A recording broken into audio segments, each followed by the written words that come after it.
तो चलिए खैर दिल्ली बाइट्स में आप सबका स्वागत है। Welcome to Delhi bytes all of you. जो भी कैंडिडेट फर्स्ट टाइम आए हैं आप सभी से रिक्वेस्ट है कि आप पहले कोशिश करेंगे कि अपना हैंड रेस करें, उसके बाद आपका नाम कॉल आउट किया जाएगा, तभी आप अपना क्वेरी रखेंगे। इन शॉर्ट आईपी बीएड की काउंसलिंग के रिगार्डिंग कुछ बातें मैं मेंशन कर दूं, उसके बाद मैं डायरेक्टली आप लोगों की क्वेरी पर आऊँगा। शॉर्ट में बात बस इतनी सी है कि देखिए, जैसा कि आप लोगों को पता है काउंसलिंग की प्रक्रिया ऑलरेडी शुरू हो चुकी है। दैट सिंपली मीन्स कि आपको अपना कॉलेजेस का रैंक वगैरह जो कुछ भी है, जैसा जो आपको कॉलेज पसंद हो, जो आपके हिसाब से कॉलेज सबसे अच्छा है आप उसको सबसे टॉप पर रख सकते हो। जो आपके हिसाब से सबसे बेकार है आप उसको नीचे रख सकते हो। जो आपके घर के सबसे बगल में हो उसको आप टॉप पर रख सकते हो। प्रायोरिटी इज़ ऑल योर्स, ठीक है। और कितना कॉलेज भरना चाहिए नहीं भरना चाहिए ये टोटली आपका डिसीजन है।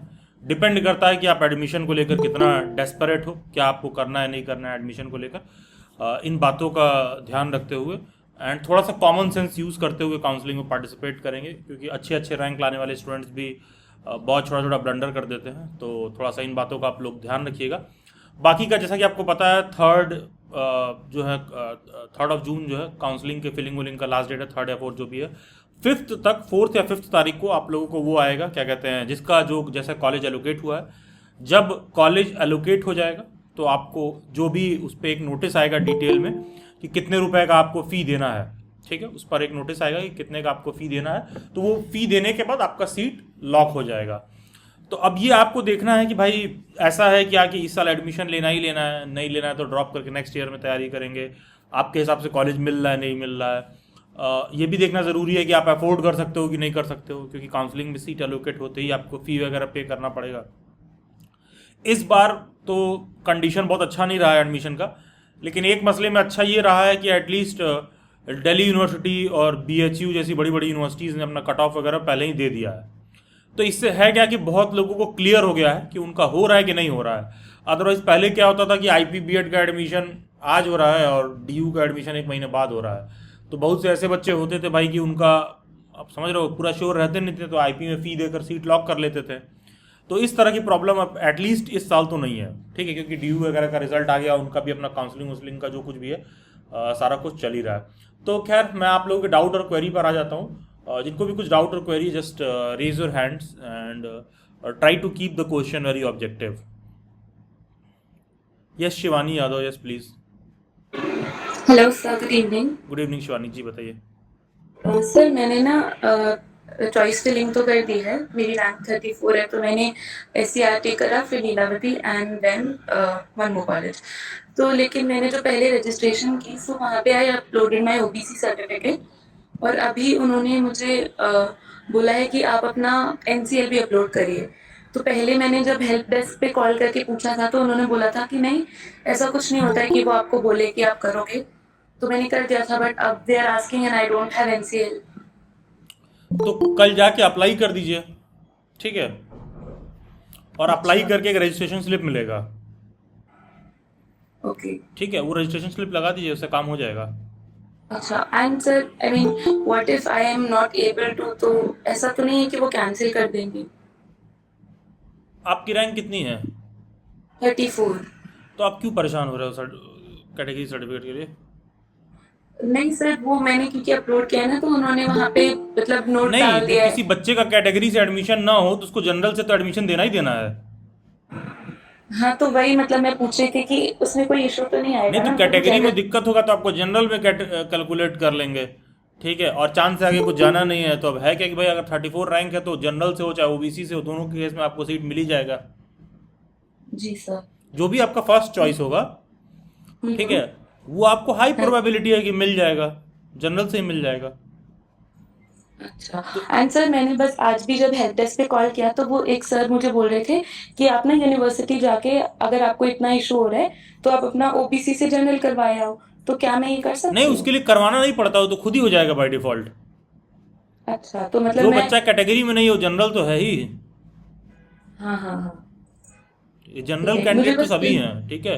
Category is a special advantage, जैसे कि डीटीसी की बस में बैठती हो तो जो जनरल सीट है उस पर तो कोई बैठ सकता है। अगर दिल्ली की मेट्रो में जाती हो तो जो नॉर्मल सीट है उस पर तो कोई बैठ सकता है, बस फीमेल वाले पर फीमेल बैठेगी, राइट राइट। ठीक है। तो वैसे ही कोई ओबीसी वाला सीट है, एससी एसटी वाला है, तो ओबीसी एससी एसटी वाले पे ओबीसी एससी एसटी वाला बैठेगा, और वो ओबीसी एससी एसटी वाला चाहे तो जनरल वाली सीट पर अगर बैठ सकता है तो बैठ जाए। तो यही तो दिक्कत है ना, इसलिए तो आरक्षण वगैरह इतना डिबेट होता है। हाँ ठीक है, हाँ सर। तो सिंपल सा लॉजिक है, तो if you are not in OBC then you are in general, as simple as that. ठीक है, जस्ट बिकॉज उस नोट में ना ये लिखा था कि अगर आपकी कोई भी हो गया, इशू। ठीक है, समझ गया मैं। हाँ ठीक है, ठीक हाँ, है, thank you sir, thank thank you. You sir. हाँ, then coming to yes R K Chaudhary ji, बताइए क्या समस्या है आपको। Yes sir, good evening. Good evening जी। सर, मेरी क्वेरी ये थी कि मेरे को बीएड स्पेशल एजुकेशन में एडमिशन लेना था, और उसके सिर्फ 4 या 5 कॉलेज हैं। लेकिन जो मेरे नियर बाय में सिर्फ एक कॉलेज है जसोला में, और बाकी के रोहिणी वगैरह में है, जो कि मेरे यहाँ से 2 घंटे का रास्ता है। तो ठीक है। क्या मैं, ये मेरे लिए मतलब मेरे रैंक है 150, तो ये मतलब मैं यदि उसमें सिर्फ अपना जसोला वाला ही डालता हूँ तो सही रहेगा? आगे दिक्कत मतलब मिल सकता है या नहीं मिल सकता? इस पे मैं कमेंट नहीं कर सकता हूँ। आपकी 150 रैंक किसमें, स्पेशल बीएड में है? हम्म। बहुत पुअर रैंक है। Yes sir. ठीक है, ये भी ध्यान रखिएगा, पहला चीज़। दूसरा चीज़, एडमिशन तो मिल जाएगा, उसमें से कोई किसी एक में एडमिशन आपको मिल जाएगा। कोई बहुत बड़ी चीज़ नहीं है, आप ले सकते हैं जहाँ भी आपको आपके घर के करीब जो पड़ रहा है उसमें एडमिशन मिल जाएगा। तो मैं सिर्फ प्रेफरेंस में एक नाम डाल दूं, बाकी ना डालूं? ये तो आपका कॉल है। 3 कट ऑफ आती है ना, ये भी, राइट? हाँ, जब तक सीट ना भर जाए तब तक कट ऑफ आती है, तो 2-3 तो आएगा ही आएगा, 3 तो आएगा ही आएगा। ओके सर, तभी एक बार सजेस्ट तो कर सकते हो कि, क्योंकि सीटेट वगैरह की तैयारी में फिर आने जाने में टाइम देखिए, लग जाएगा तो होता क्या है कि आपका नाम रोशन है, राइट? Yes sir. हाँ, क्या है कि सभी कॉलेजेस मोर और लेस स्पेशल एजुकेशन में सब एक बराबर ही हैं, क्योंकि स्पेशल एजुकेशन में ना अलग अलग तरह का डिसेबिलिटी होता है। तो कोई मेंटल रिटार्डेशन में करा रहा है, कोई विजुअल इम्पेयरमेंट में करा रहा है, कोई ऑटिज्म स्पेक्ट्रम सिंड्रोम में करा रहा है।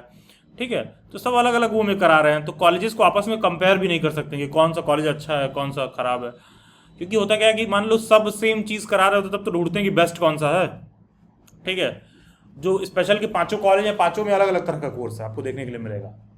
ठीक है, कहीं पर आपको विजुअल इम्पेयरमेंट है, कहीं पर हियरिंग इम्पेयरमेंट है। ठीक है, तो अब है क्या कि अब आप ये देख लीजिए कि भाई आपको कौन सा करना है।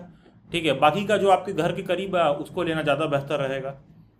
ठीक है, सबसे बेस्ट वही रहेगा, एंड मोस्ट प्रोबेबली आपको मिल भी जाएगा।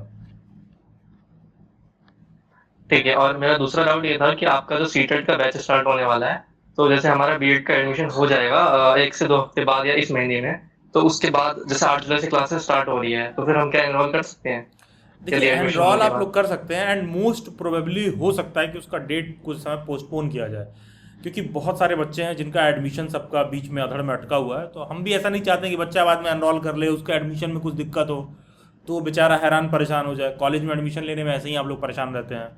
अब पता चलो मान लो कोई बच्चा फ़ी दे दिया डेली बाइट्स पर, और बाद में पता चला कि जो है उसका एडमिशन का कुछ चेंज हो गया हिसाब किताब। ठीक है, आईपी में, तो हम लोग खुद भी नहीं चाहते हैं कि ऐसा कुछ हो, तो इसलिए उसको पोस्टपोन किया जाएगा। कुछ दिन तो पोस्टपोन होगा ही, तो ज्वाइन करके आप अभी भी ज्वाइन कर सकते हैं, कोई ऐसी बात नहीं है। ठीक है, बाकी रोशन आप कोशिश यही करिए कि जो आपके घर के पास वाला है वो आपको मिल जाए, एंड मोस्ट प्रोबेबली मिल जाएगा। ठीक है, और रैंक ओके सर, आपको थैंक यू। कोशिश करना चाहिए था कि आपका 100 के अंदर रहे कम से कम। If I am not wrong, special education में the candidate is not here. Special education में भी जो रैंक 1 है वो डेली वाइट से ही है। बिल्कुल सर। हाँ, तो अब जैसे क्या है कि अब उसमें मतलब देखो 150 रैंक ना, देखो एडमिशन मिल जाना एक अलग बात होता है। और रोशन पता है, हम कह रहे हैं कि मेरा लास्ट रैंक भी आया, हमको एडमिशन मिल जाए, तो कोई बहुत अच्छी बात नहीं है ये। ठीक है, क्योंकि नहीं, ऐसा प्रॉब्लम ना लेवल तो जस के नहीं है। तस रहेगी, क्योंकि सिर्फ डिग्री लेना था तो कहीं से भी मिल जाएगा। ठीक है, ये चीज़ है। तो बाकी का अगर आपके घर के करीब जशोलाला पड़ता है तो आप वहाँ एडमिशन ले लीजिए, और पहले काउंसलिंग में अगर आप सिर्फ उसको डालते हैं और आपको लगता है कि कोई रिस्क है तो कोई दिक्कत नहीं, दूसरे में बढ़ा लेना नंबर ऑफ कॉलेजेस। ठीक है, डन सर। और निश्चिंत रहिए, 3 कट ऑफ तो आएगा ही आएगा, और ये भी ध्यान रखना स्पेशल वाले में कम आता है कट ऑफ। ठीक है, तो आप 3 का ही रिस्क लेके चलेंगे। ठीक है, और सबसे ठीक है ज़्यादा sir, deciding thank you. Factor दूसरे नंबर वाला काउंसलिंग में कट ऑफ होता है, क्योंकि पहले वाले में बहुत ज़्यादा लीपअप होती होता है बच्चों का। ठीक है, दूसरे वाले में जो कट ऑफ में बच्चे सेटल होते हैं ना, वो समझ लो सेट हो जाते हैं वहीं पर। ठीक है, ओके सर, गुड। ठीक है, okay, thank you. Then I come to Tarannum Parveen. Good evening sir. Good evening Tarannum ji. जी सर, मुझे मतलब आपकी जो न्यू बैच स्टार्ट होगी जेएमआई बीएड एंट्रेंस की 2025 के लिए, उसके रिगार्डिंग पूछनी थी जी मुझे कि बताइए। वो कब से स्टार्ट होगी, because I am new, that's why. देखो तरन्नुम, मान के चलो कि जुलाई एंड तो जाएगा, ओके। अगस्त में मोस्ट प्रोबेबली सारा शुरू हो जाएगा। और सर दूसरा ये कि आप जो भी मटेरियल प्रोवाइड कराते हैं वो बाइलिंगुअल होता है या फिर ओनली फॉर इंग्लिश? यार जामिया में जो कोई ऐसा है जो जामिया का मॉक टेस्ट वगैरह लिया तो बाइलिंगुअल है, इंग्लिश हिंदी दोनों है? एनीवन जिसे जामिया का लिया हो? क्लासेस तो बाइलिंगुअल होते हैं, ठीक है। हाँ यस समीर, हाँ नहीं सर, बायलिंगुअल नहीं है, इंग्लिश है, लेकिन जैसे आप बताते हैं कि बहुत सिंपल इंग्लिश होती है तो मुझे भी कोई प्रॉब्लम नहीं हुई थी, ऑल्दो मुझे इंग्लिश से प्रॉब्लम होती है। ठीक है ठीक है। देखिए तरन्नुम, जो आप मॉक टेस्ट वगैरह के रिगार्डिंग बात कर रही हैं, जामिया में बाइलिंगुअल नहीं मिलता है डेलीवेट्स पर, इंग्लिश में मिलेगा, लेकिन कुछ उसमें ऐसा आपको दिक्कत नहीं होगा, ठीक है। लैंग्वेज का सेक्शन लैंग्वेज में ही रहेगा, क्लासेस बाइलिंगुअल होती हैं, क्लासेस बिल्कुल वैसे ही होती है जैसे हम लोग यहाँ बात कर रहे हैं, ठीक है। क्योंकि इस और बार कुछ अपडेट सर किया जाएगा, इस जो बार जो मॉक टेस्ट वगैरह प्रोवाइड किया जाता है जामिया में, उसका प्रोसीजर चेंज किया जाएगा इस बार से, ठीक है। तो अभी अपडेट आपको देखने के लिए मिलेगा, महीने 1.5 महीने लगेंगे अभी आने में अपडेट। और सर दूसरा ये कि मुझे मतलब कि डीयू में भी एंट्रेंस देना था 2025 में, तो सर मतलब अगर मैं आपकी जेएमआई के लिए सिर्फ ज्वाइन करूँ तो उसी से कवर हो जाएगा या फिर डीयू? सब्जेक्ट कौन सा है ये देखना जरूरी है। सर मेरा हिंदी से है। नहीं नहीं, तो दोनों का पेपर एकदम अलग है। हिंदी वाले में संस्कृत का पेपर भी आपसे पूछेगा डीयू में। उसमें डीयू में संस्कृत का भी आता हाँ, है। और जामिया में हम लोग संस्कृत वगैरह नहीं पढ़ाते हैं क्योंकि संस्कृत वगैरह नहीं पूछता है, ठीक है। देखिए आपको लोगों को मैं बताऊं, कोई बच्चा 2025 में ज्वाइन करना है, पता है यार, हम लोग तो खुद ही चाहते हैं कि पेपर जामिया को ड्यू के सिमिलर टाइप का ही रहे, हमारे लिए इजी पड़ता है। जैसे बच्चे को क्या लगता है कि अच्छा दोनों के लिए दो अलग बैच ज्वाइन करना पड़ेगा, तो दोनों के लिए दो अलग बैच ना हमारे लिए भी एक हेडेक ही है, ठीक है। क्योंकि उसका हम लोग को कोई वजह तो एडवांटेज नहीं होता है। क्यों? क्योंकि जैसे मान लो लैंग्वेज का बच्चा है तो लैंग्वेज में कहीं ना कहीं स्ट्रेंथ उतना नहीं रहती जितना सोशल साइंस में रहेगा। अब है क्या कि अब लैंग्वेज में पूछेगा संस्कृत, अब हमको तो संस्कृत का अलग सा फैकल्टी बुला के पढ़वाना पड़ेगा आपको, ठीक है। इनफैक्ट हिंदी भी ऐसा नहीं है कि आप हिंदी मीडियम से तो आप टैकल कर ही लोगे, ठीक है। सेम प्रॉब्लम आता है यहाँ इंग्लिश के साथ भी, तो यार फिर मैनेज करने में ना होता है दिक्कत, ठीक है। और जामिया में पेपर स्ट्रक्चर बड़ा है, काफ़ी बड़ा है, जामिया का पेपर स्ट्रक्चर काफ़ी बड़ा है, मतलब 05 से जामिया के पेपर का कोई लेना देना ही नहीं, ऐसे समझ लो, ठीक है। इनफैक्ट जामिया में जो लैंग्वेज के क्वेश्चन आता है वो लैंग्वेज के क्वेश्चन भी वैसा नहीं होता है जो लैंग्वेज के पेडागोजी वाले बच्चों के लिए आता है, मतलब 05 वालों के लिए वो वैसा नहीं होता है। Totally language as a pedagogy के तौर पर पूछते हैं, और यहाँ पर नॉर्मल इंग्लिश पूछता है, पैसेज वगैरह पूछेगा, इस तरह का ये सब डिफरेंस भी रहता है, ठीक है। और सर तीसरा ये कि जो जेएमआई का डिस्टेंस का एमए का जो फॉर्म होता है वो मतलब किस मंथ में रिलीज हो जाता है सर? उसी फॉर्म के साथ रिलीज होता है नॉर्मल, आप मान के चलिए कि फेब से आप फॉलो अप करना शुरू कर दीजिए, फेब 2025 से, ओके सर, ठीक है। फरवरी 2025 से आप फॉलो अप करिए, हो जाएगा वो, ठीक है। ठीक है, okay, thank you. Then I come to Ishita, then Manjesh. Hello sir, good evening. Good evening Ishita ji, बताइए। यस सर, मुझे ये पूछना है कि अभी मैंने 3 चॉइसेस फिल करी हैं, बस मुझे लॉक करना है। तो मैंने सर, मेरी रैंक 289 है। मुझे ये पूछना है कि सर मैं 4th और 5th चॉइस भी फिल करूं या नहीं, क्योंकि आपने यूट्यूब वीडियो में कहा था कि अगर आप चाहते हो कि आपको एकदम 60,000 ना पे करना पड़े तो आप ऑटोमेटिकली सेकंड लिस्ट में फ्लोट हो जाओगे अगर फर्स्ट में नहीं भी मिलता। तो मैंने लीलावती मुझे चाहिए सर, तो मैंने वो और महाराजा एंड वो रखा है SCRT। तो सर मैं यही कंफ्यूज हो रही हूँ कि अब मैं रखूं 4th महाराजा या वाले 5th कॉलेज का चॉइस। नाम क्या है इशिता? महाराजा सूरजमल। अच्छा ठीक है, हमको लगा महाराजा वाला कॉलेज कौन सा। नहीं नहीं सर, वो है ना। तो सर मेरा क्वेश्चन ये है कि अगर मैं ये तीनों ही फिल करती हूँ, सपोज इन तीनों में राउंड 1 में नहीं भी मिलता, तो मैं ऑटोमेटिकली सेकंड राउंड में फ्लोट हो जाऊंगी, राइट? यस। कोई इसमें प्रॉब्लम तो नहीं होगा? नहीं। तो मैं तब मतलब सेकंड राउंड में अगर मुझे लग जाता है इन तीनों में से, तो मैं तब फीस अपनी 60,000 पे कर सकती हूँ? यस, अगर आपको सेकंड राउंड में मिल जाता है आप कर जगह पे। तो सर मेरा एक ये क्वेश्चन है कि क्या मुझे ये करना चाहिए, लाइक मैं कर दूं अगर 289 रैंक है? मुझे लीलावती में ही चाहिए क्योंकि वो मेरे घर के पास रहेगा। और अगर मैंने गीता रतन फिल किया तो मुझे लगता है कि मेरा फर्स्ट राउंड में ही हो जाएगा, और मैं काइंड ऑफ सर नहीं, गीता अवॉइड कर रतन रही के हूँ चक्कर में मत करना। पड़ो। तो क्या करना है, एक कॉलेज कोई और भर दो। सर वो फिर लग ही जाएगा, फिर मुझे अभी एकदम ही तो फोर्थ एक फिफ्थ सेकंड को एक पे सेकंड, मान करना लो है। मिल गया, मान लो मिल गया, तो फी तो तुमको हाँ पे जी। करना ही है, चाहे हफ्ते और बाद पे करो चाहे हफ्ते और पहले पे करो, फी पे करने के बाद ही फ्लोट कर सकती हो। तो वो मतलब मैं सपोज मुझे फोर्थ वाला मैंने फिल किया, वो मुझे लग गया, एंड तब मुझे तभी फीस मतलब पे करके हाँ, ही फी सेकेंड आपको राउंड पे में करना फ्लोट पड़ेगा, होगा। एक बार आपको कॉलेज एलोकेट हो गया ना, तो बिना उसका फी पे किए हम्म। आप फ्लोट नहीं कर सकते हो। तो सर मुझे वो फर्स्ट लिस्ट वाला कॉलेज रहेगा या नहीं, और फिर अरे रहेगा सेकंड भाई। वाली लिस्ट? अच्छा। नहीं सर, आपने कहा था वो लैप्स हो जाएगा। कहाँ कहा था, दिखाओ। यूट्यूब वीडियो में सर दिखाइए कहा था यूट्यूब वीडियो आपने। दिखाइए मेरा, मैंने कहाँ कहा, दिखाइए। सर आपने कहा था कि सेकंड वाला अगर आपको लगेगा तो आप ऐसा नहीं कर सकते कि फिर आप बार बार पीछे जाते रहो, फिर हाँ, बार तो बार जब आगे सेकंड आते वाला रहो। लगेगा तब ना, जब सेकंड वाला मिलेगा तो फर्स्ट वाला खुद ही लैप्स कर जाएगा। अच्छा अच्छा, अरे ठीक एक है। साथ और दो सर जगह कैसे सेकंड, एडमिशन हो सकता है भाई, ये या तो दूसरे वाले में होगा या तो पहले वाला, कोई एक ही तो चूज करोगी। राइट सर, राइट तो राइट, जब ठीक है, पहला ओके। वाला तो हम तुमको पहला ऑप्शन दिए, तुम कहीं नहीं चाहिए, अब दूसरा वाला जब हाथ में मिल गया तो कह रही हो पहला वाला चाहिए, तो काउंसलिंग वाले यही नहीं ना ओके, करते रहेंगे। तो सर सेकंड लिस्ट में फिर बेटर ही मिलेगा ना, फिर अगर सपोज नहीं हाँ, ये मिला तो उम्मीद कर वो वाला। सकते हैं, ये उम्मीद कर सकते हैं कि बेहतर ही मिलेगा। Okay okay sir. तो सर अब आप अभी कह रहे थे कि सेकंड लिस्ट में आप चॉइस एडिट कर सकते हैं, हम वी कैन ऐड मोर हाँ हाँ, कॉलेजेस। सेकंड में भी आप ऐड कर सकती हैं, थर्ड में भी आप बहुत सारे कॉलेजेस ऐड कर सकती हैं, डिपेंडिंग की कॉलेज में अच्छा, सीट वो खाली एडिट रहना हो चाहिए। जाएगी क्योंकि उसमें लिखा था कि आप लॉक कर रहे हो तो फिर आप बाद में नहीं चेंजेस कर पाओगे। हाँ, तो सेकंड कट ऑफ में फिर ओपन होगा ना। ओके ओके ओके, ठीक है ठीक है। जो प्रक्रिया भी कॉलेज एडजस्ट करने का आप लोग कर रहे हैं ना, जी सर। सेकंड कट ऑफ में वो फिर से ओपन होगा, कि ओके, वापस से फिर ठीक से है अरेंज ठीक है। कर लीजिए, थर्ड में फिर से ओपन ओके होगा, डिपेंडिंग ऑन कि उस ओके। कॉलेज में सीट खाली रहना चाहिए। और ये भी हम्म, निश्चिंत रहिए कि थर्ड कट ऑफ तक सभी कॉलेज में सीट खाली रहता है।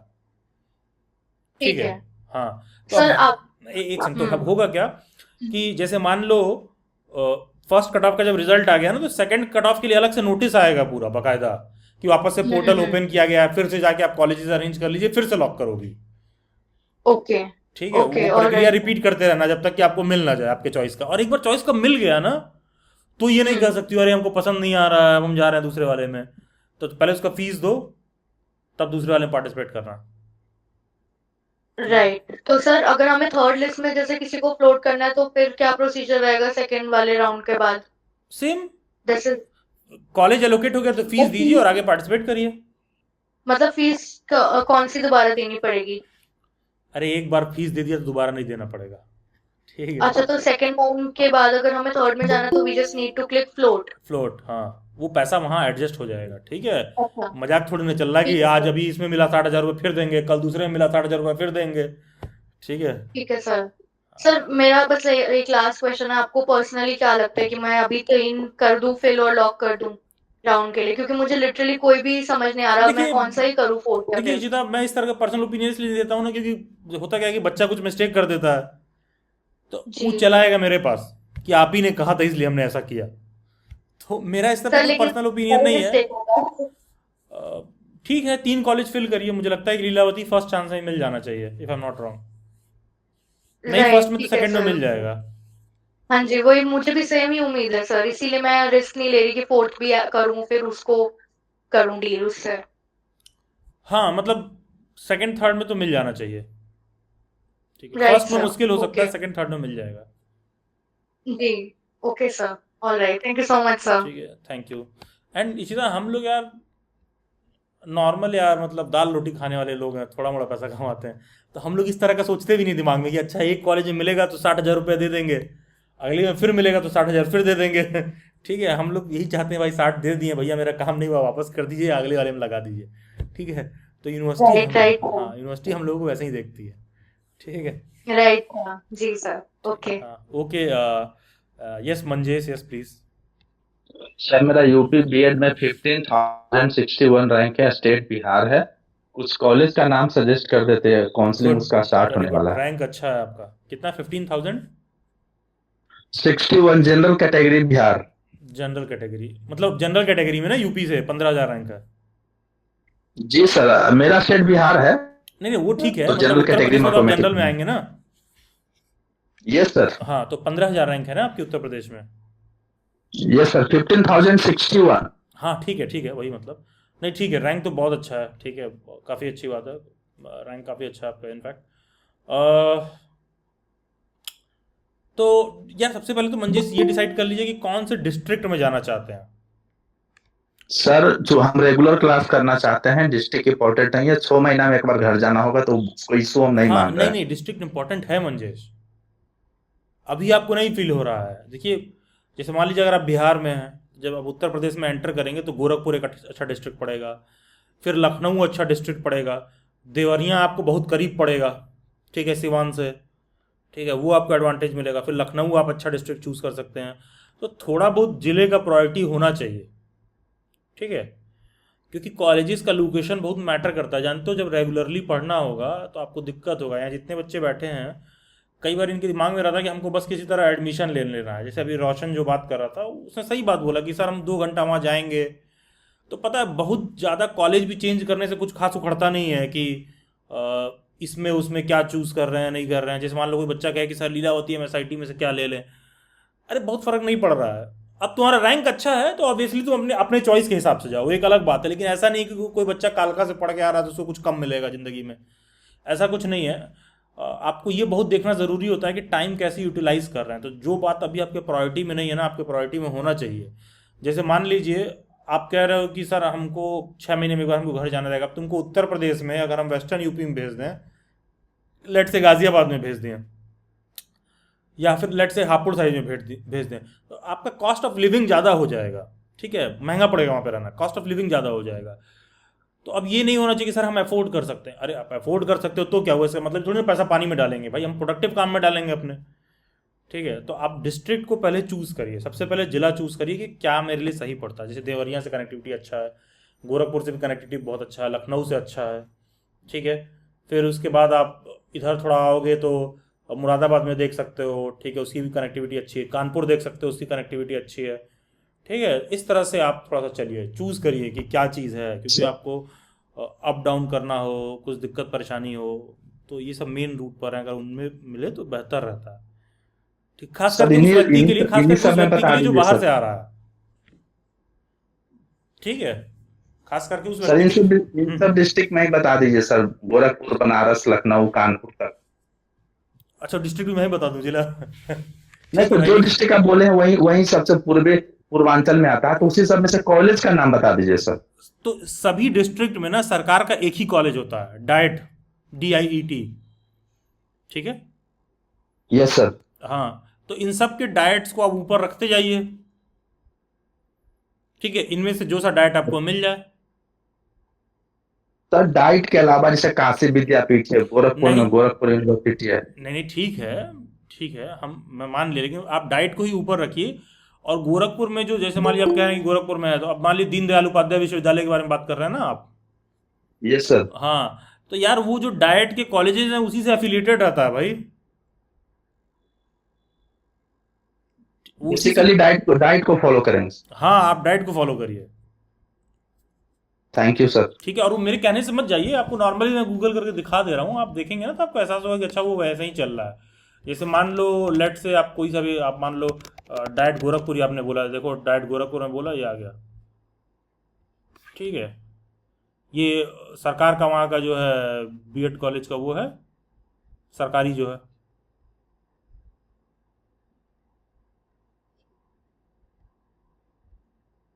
ठीक है, नॉर्मल गोरखपुर का डाइट है, DDU से एफिलेटेड है।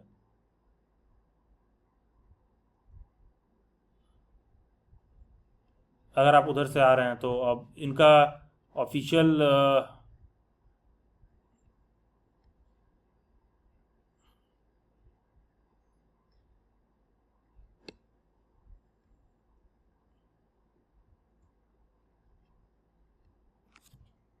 इनकी ऑफिशियल वेबसाइट देखनी होगी, कौन सी है, डाइट, देख रहा हूँ फेसबुक उसमें पेज बना हुआ है, आप एक बार देख लीजिएगा, ठीक है। Yes sir. एक सेकंड रुकिए,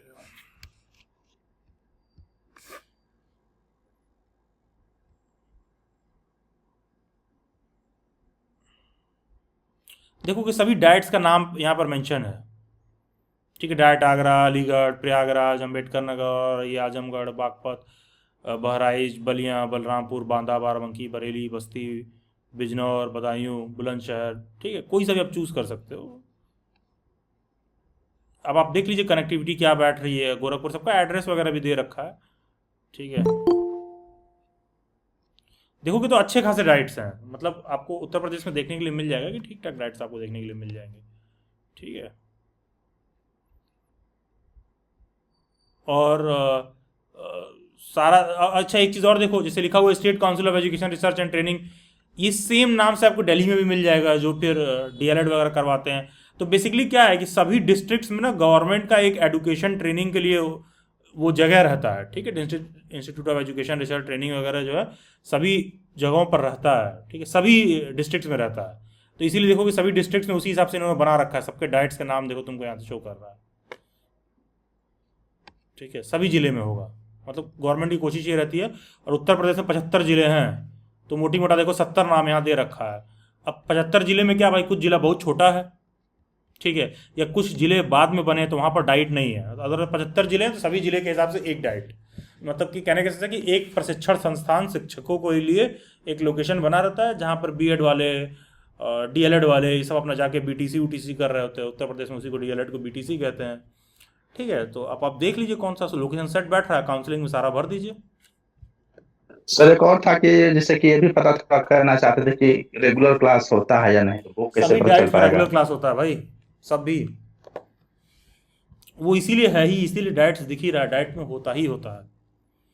उसमें जो सीनियर लेक्चरर होते हैं, उसमें पीसीएस रैंक के ऑफिसर होते हैं भाई, वही लोग भविष्य में बीएस, उन्हीं का ट्रांसफर होता है तो बीएसए वगैरह भी बनते हैं वो लोग, बेसिक शिक्षा अधिकारी। धन्यवाद सर। तो डाइट को बेसिकली प्रेफरेंस में लिस्ट में हाँ हाँ, डाल वो देंगे डिस्ट्रिक्ट जितना। का सबसे कह लीजिए कि शिक्षा को लेकर वही केंद्र है वहाँ पर, ठीक है। सभी जिले में एक एक वो बनाया गया है, तो वो डायरेक्टली जो है मैजिस्ट्रेटियल लेवल पर मॉनिटरिंग में रहता है भाई। तो सभी डाइट्स और क्लासेस रेगुलरली होते हैं ढंग से। डाइट्स में एडमिशन इतना आसान नहीं है, लेकिन 15,000 रैंक पर मोस्ट प्रोबेबली मिल जाना चाहिए, ठीक है। धन्यवाद सर। ठीक है, okay, thank you Manjesh. Then I come to Sukriti, then Riya. जी सुकृति। हेलो जी जी बताइए। Good evening sir. Yes please, good evening. Sir मेरे को ये पूछना था कि मेरे को ना एक्चुअली फ्लोटिंग का प्रोसेस तो समझ में आ गया था, लेकिन इसमें जैसे मान लो सेकेंड या थर्ड राउंड जैसे भी कई कॉलेज आ जाता है वो जो चाहिए हो, तो उसको कैसे मतलब फाइनल फिक्स कर सकते हैं, मतलब कैसे इसको एंड कैसे करेंगे मतलब प्रोसेस को? अच्छा, आपने अभी भी ज्वाइन किया है? थोड़ा लेट ज्वाइन किया था सर, दोबारा अच्छा बीच ठीक में। है, तो फिर आपसे एंड में बात करेंगे, ठीक है। लेट ज्वाइन किया था तो रिया। जी रिया, हाँ। एक्चुअली मैंने ना बीएड स्पेशल एजुकेशन के मेल जो था वो फिल हेडफोन निकालिए, आपकी वॉइस वो हो रही है, टूट रही है। हाँ सर अब आवाज क्लियर है? हाँ हाँ बताइए। सर मैंने स्पेशल एजुकेशन के लिए फिल किया था और जो मेरी रैंक है वो 100 है। तो मेरा ना घर के पास कॉलेज है अश्वत्थ, और वो मेरे घर से सिर्फ 10 मिनट की दूरी है। ठीक है। तो मैंने सिर्फ वही अभी कॉलेज फिल किया है, बिकॉज मैंने पिछले साल की भी कट ऑफ देखी थी तो उसके अंदर वो रखा है। ठीक है। हाँ, तो जैसे मैंने उसमें लर्निंग डिसेबिलिटी और विजुअल इम्पेयर्ड, ये दो ऐसी फील्ड है जिसमें मैं थोड़ी सी कंफ्यूज हूँ कि कौन सी दोनों अच्छा है, लाइक लर्निंग दोनों अच्छा है। लेकिन जैसे लर्निंग डिसेबिलिटी मेरा फर्स्ट प्रेफरेंस मैंने देखा, और फिर विजुअल इम्पेयर्ड मैंने सेकंड प्रेफरेंस रखा है। तो दोनों अच्छा है, मतलब इन दोनों बेटर है। इट्स लाइक कि आम अच्छा है कि संतरा अच्छा है, जो आपको टेस्ट में सही लगे। ठीक है, you are comparing apple with oranges, both are separate. हाँ, बीएड इन मल्टीपल डिसेबिलिटी का भी एक इन्होंने कोर्स जो है वो ऐड किया पता है। ठीक है, लेकिन उसमें तो कहीं भी शो नहीं हो रहा कि ऐसे कुछ है अभी। अरे इससे फर्क नहीं पड़ रहा है भाई कि कौन से डिसेबिलिटी में हो रहा है, जिसमें आपको लगे कि मुझे लेना चाहिए उसमें ले लीजिए। स्कोप के मसले में इस बात से कोई बहुत ज़्यादा फर्क नहीं पड़ेगा। ठीक है, स्कोप के मसले में इस बात से बहुत ज़्यादा फर्क नहीं पड़ेगा। ठीक है, ठीक है, ओके, थैंक यू। यस, किसी और कोई डाउट और क्वेरी? यस समीर, आपने हैंड रेस कर रखा है। यस सर, मेरा डाउट सीटेट के पेपर 1 की एलिजिबिलिटी को लेकर था। मैंने अभी लास्ट वाला जो सीबीएसई का वो क्या बोलते हैं सर उसका नोटिफिकेशन सर माइंड टेस्ट के हो रहा है, प्रोस्पेक्टस, हाँ प्रोस्पेक्टस देखा तो उन्होंने उसमें रेफर कर रखा है कि मिनिमम एलिजिबिलिटी के लिए एनसीटीई की वेबसाइट रेफर कर सकते हैं और वो चल नहीं रही है। तो मुझे यही क्वेश्चन था कि बीएड के फर्स्ट ईयर वाले सीबीएसई जो ने है पेपर वन के लिए भी सुनो सीबीएसई ने जी कह के सर। अपना पल्ला झाड़ लिया है कि हमसे ना पूछा जाए कि एलिजिबिलिटी क्या है, एनसीटी से ही पूछ लीजिए। Yes sir. ठीक है, और एनसीटी क्या है, अपना कोर्ट कचहरी करते रहती है। ठीक है, तो एनसीटी का कहना ये है कि भाई जो भी बीएड वाले हैं वो पेपर 2 के लिए ही एलिजिबल हैं, केवल और केवल अनटिल अनलेस कि आपने डीएलएड वगैरह पहले से कर रखा हो। तो बीएड वाले भी तो पेपर 2 के लिए एलिजिबल हैं from 2022 as per the guideline of supreme court of India. तो फिलहाल तो बीएड वाले पेपर 2 के लिए एलिजिबल हैं, तो हम उसी को मान के चलेंगे। ठीक है, ठीक है Sameer. Okay sir, yes sir, thank you. Thank you. Yes Anshika. Hello sir, good evening. Good evening Anshika ji, बताइए। मेरी रैंक आईपीयू से रिलेटेड पूछना है। 557 है ओबीसी से। मैंने अपने कॉलेजेस 2 चूज़ करे हैं। अगर मुझे एससीईआरटी मिल जाते हैं तो अच्छी बात है ओबीसी के ज़रिए, देन वरना मैं कालका इंस्टीट्यूट में जाना चाहूँगी। तो अपना फर्स्ट राउंड में मैं अपने कॉलेजेस को SCERT, then Lilavati, then MSIT, then कालका रखूँगी। तो फर्स्ट राउंड में मुझे कालका मिल ही जाएगा। बट अच्छा। मैं वो नहीं चाहती हूँ कि मुझे फर्स्ट राउंड में ही कालका मिल जाए, क्योंकि एक बार मुझे कालका मिल गया तो सेकंड राउंड में मेरे को कोई और मिल गया तो मैं वापस कालका पे नहीं जा पाऊंगी ना। और सेकेंड राउंड में कहाँ जाना चाहती हैं आप? सेकंड राउंड में जैसे मैंने कुछ और पुट अप कर दिया, 5th 6th चॉइस में गीता रतन या गुरु नानक वाला। अरे तो भैया जिस रास्ते जाना ही नहीं उधर देख क्यों रही हैं? आप तो क्यों पुटअप करेंगी? आपको अकड़ बकड़ खेल रहे हैं आप। नहीं सर, मैं ये बोलना चाहती हूँ कि मैं ये प्रेफर नहीं करना चाहती कि फर्स्ट में ही मुझे कालका मिल जाए। मैं एससीईआरटी के लिए वेट करना चाहती हूँ, देन मुझे कालका मैं चूज करूँगी, ऐसा कुछ। हाँ ठीक है। तो मैं अपना फर्स्ट राउंड में या तो कालका को नीचे ही रख दूँ 5th चॉइस पर, ताकि मुझे वो मिले ही ना और बाद में मिल जाए। अच्छा तो मतलब मुझे कुछ इस मतलब चॉइस फिलिंग में थोड़ा समझ देखो नहीं आ अंशिका, रहा। होता क्या है कि common sense is very uncommon. ठीक है, हाँ जी सर। ठीक है। तो हर आदमी को लगता है कि उसके पास कॉमन सेंस है, लेकिन 99% लोग कॉमन सेंस लैक करते हैं और सुन के बुरा भी लगता है। एक बात बताओ, तुमको क्लियर है ना कि या तो मेरे को एससीईआरटी चाहिए या तो कालका चाहिए? हाँ हाँ तो हाँ मैं काउंसलिंग के फर्स्ट राउंड में मैंने पहला भरा एससीईआरटी, हाँ फिर क्या भर दिया? कालका। हाँ, तो कालका मिल जाएगा। तो कालका मिल जाएगा, ठीक है। हाँ हाँ अब दूसरे राउंड में फिर मैंने एससीईआरटी को ऊपर भर दिया, केवल और केवल एससीईआरटी ही भरा है, क्योंकि मैं कालका तभी चेंज करूंगा जब मेरे को एससीईआरटी में मिलेगा। लोड करके। हाँ हाँ तो जब एससीईआरटी में मिलेगा ही तो कालका में रहेंगे ही। हाँ, ये भी है सर एक्चुअली। वाओ, क्या बात कर रही है, ये भी है। अब तीसरे राउंड में फिर हम जाएंगे, फिर मैं एससीईआरटी को ऊपर रखूंगा, या तो मेरे को एससीईआरटी देगा, नहीं देगा तो हम फिर कालका में ही रह जाएंगे। हाँ, तो वही रहेगा। तो हाँ तुम बीच में 5 कॉलेज भर कर अभी तुमको Confusion। उसकी जगह भेज देगा लीलावती, तो फिर वहां से एडमिशन विड्रॉ करो, फिर वापस आओ। तो आप क्यों झूला झूलना चाह रहे हो बीच बीच में? वही। भाई हमको जब क्लियर है कि इन्हीं दोनों में से चाहिए तो हम चॉइस में उन्हीं दोनों को डालेंगे। हम क्यों डालेंगे और इधर उधर कॉलेज? यस सर, इस बात का आइडिया तो था ही नहीं। ठीक है। नहीं नहीं, इट इज कॉमन सेंस। हाँ सर। पहला वो है, Actually- दूसरा वो, पहला वो नहीं देगा, दूसरा दे देगा। और जब दूसरा मिल गया तो अगले राउंड में केवल पहला वाला भरेंगे। एससीईआरटी देते हो तो दो, नहीं देते हो तो वापस वहीं रहने देगा तुमको। हाँ जी सर। और दूसरी ये बात, मैंने लास्ट टाइम भी जब फॉर्म भरा था तो जैसे फर्स्ट किसी ने बात की थी, शिवानी ने, ओबीसी से रिलेटेड डिस्क्रिपेंसी वो शो कर देता है। मैं आपको मतलब लास्ट टाइम भी मैंने ओबीसी एनसीएल भर दिया था, अपडेट था, बट फिर भी उसने शो करा था। तो इस बार का मुझे पता नहीं, तो मैं देखिए सुनिए, ऐसा है ना, उनकी रैंक है 34। हाँ हाँ, वो तो अलग उसको ही छोड़ बात देते है। हैं, बात ही खत्म करते हैं उसका। हाँ, वो तो है। ठीक है, ठीक है sir, thank you. Thank you. And ध्यान दीजिएगा, एससी एसटी कैटेगरी छोड़ के बाकी की जितनी भी कैटेगरीज होती हैं उसमें नॉन क्रीमी लेयर एनसीएल का एक क्राइटेरिया बनता है, ठीक है। तो एनसीएल इसलिए बनता है क्योंकि सरकार हर साल एक इनकम का स्लैब सेट कर देती है, लेट से 6 लाख या 8 लाख या 10 लाख, कि इससे ज़्यादा किसी का इनकम नहीं होना चाहिए। क्योंकि अगर उससे ज़्यादा इनकम आपका रहेगा तो आपकी कम्युनिटी चाहे ओबीसी में आती हो तो आपको रिजर्वेशन नहीं मिलेगा। तो वैसे तो कास्ट सर्टिफिकेट पर ना क्लियर कट लिखा रहता है, ठीक है। कि इनकी आय इतने से कम है, तो उसकी विशेष रूप से आवश्यकता पड़ती नहीं है। लेकिन आईपी यूनिवर्सिटी में कभी कभी ये लोग अलग से मांगते हैं, नहीं तो अदरवाइज आप सोच के देखो, अगर तुमको एडमिशन न लेना रहे तो तुम ओबीसी का सर्टिफिकेट क्यों ही बनवाओगे? कोई काम है तुम्हारे पास बनवाने का उसको? लोगों को एडमिशन वगैरह लेना था, जॉब वॉब में आदमी बनवाता है, तो बस गवर्नमेंट यही चीज़ देखना चाहती है कि कोई ऐसा ना हो जिसका इनकम जो है 8 लाख या 10 लाख से ऊपर हो, जो भी अलग अलग स्टेट में अलग अलग स्लैब सेट रहता है पैसे का, ठीक है। तो बस वो एनसीएल आपसे यही मांग रहे हैं कि भाई हम अपना इनकम प्रूफ दे दो कि आपका उससे कम है ओबीसी सर्टिफिकेट के साथ। वैसे तो जो ओबीसी सर्टिफिकेट होता है उसी पे लिखा रहता है कि लिखा हुआ वो सब्जेक्ट में हाँ वो लिखा रहता है उस पर, तो वो मान्य रहता है, तो उस पर एडमिशन नहीं किसी का रिजेक्ट होता है। लेकिन किसी का रैंक 34 है तो वो क्यों ही परवाह कर रहा है, सो जनरल से भी हो जाएगा फिर, ठीक है। तो we don't have to go in that debate. हमको प्रॉब्लम ना अधिक से अधिक सॉर्ट आउट करना है ना, जितना सिंपल सॉर्टेड सोचो उतना अच्छा है, ठीक है। हम कॉम्प्लिकेट क्यों करें, ठीक है। राइट अंशिका? ओके। हाँ, जैसे अपना आपने कॉलेज का मसला कॉम्प्लिकेट कर रखा है कि चाहिए तो इन्हीं 2 में लेकिन भरेंगे 5, क्यों भाई? जब उन्हीं 2 में चाहिए तो क्यों 5 भरोगे? अभी कहीं और एलोकेट कर देगा तो फिर ठीक है। तो ये चीज़ है।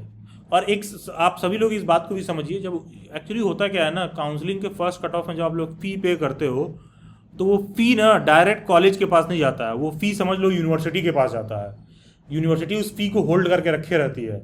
अब मान लो तुम सेकंड कट ऑफ में अगले जगह पार्टिसिपेट करोगे तो यूनिवर्सिटी अगले कॉलेज को फंड रिलीज कर देगी, ठीक है। नहीं तो कॉलेज वालों को मिल जाएगा तो सब जबरदस्ती तुम्हें झेला देंगे 10 दिन 15 दिन, ठीक है। तो मतलब एक जो प्रक्रिया बैकएंड पे फॉलो होता है। खैर yes Jiya Popli, yes please.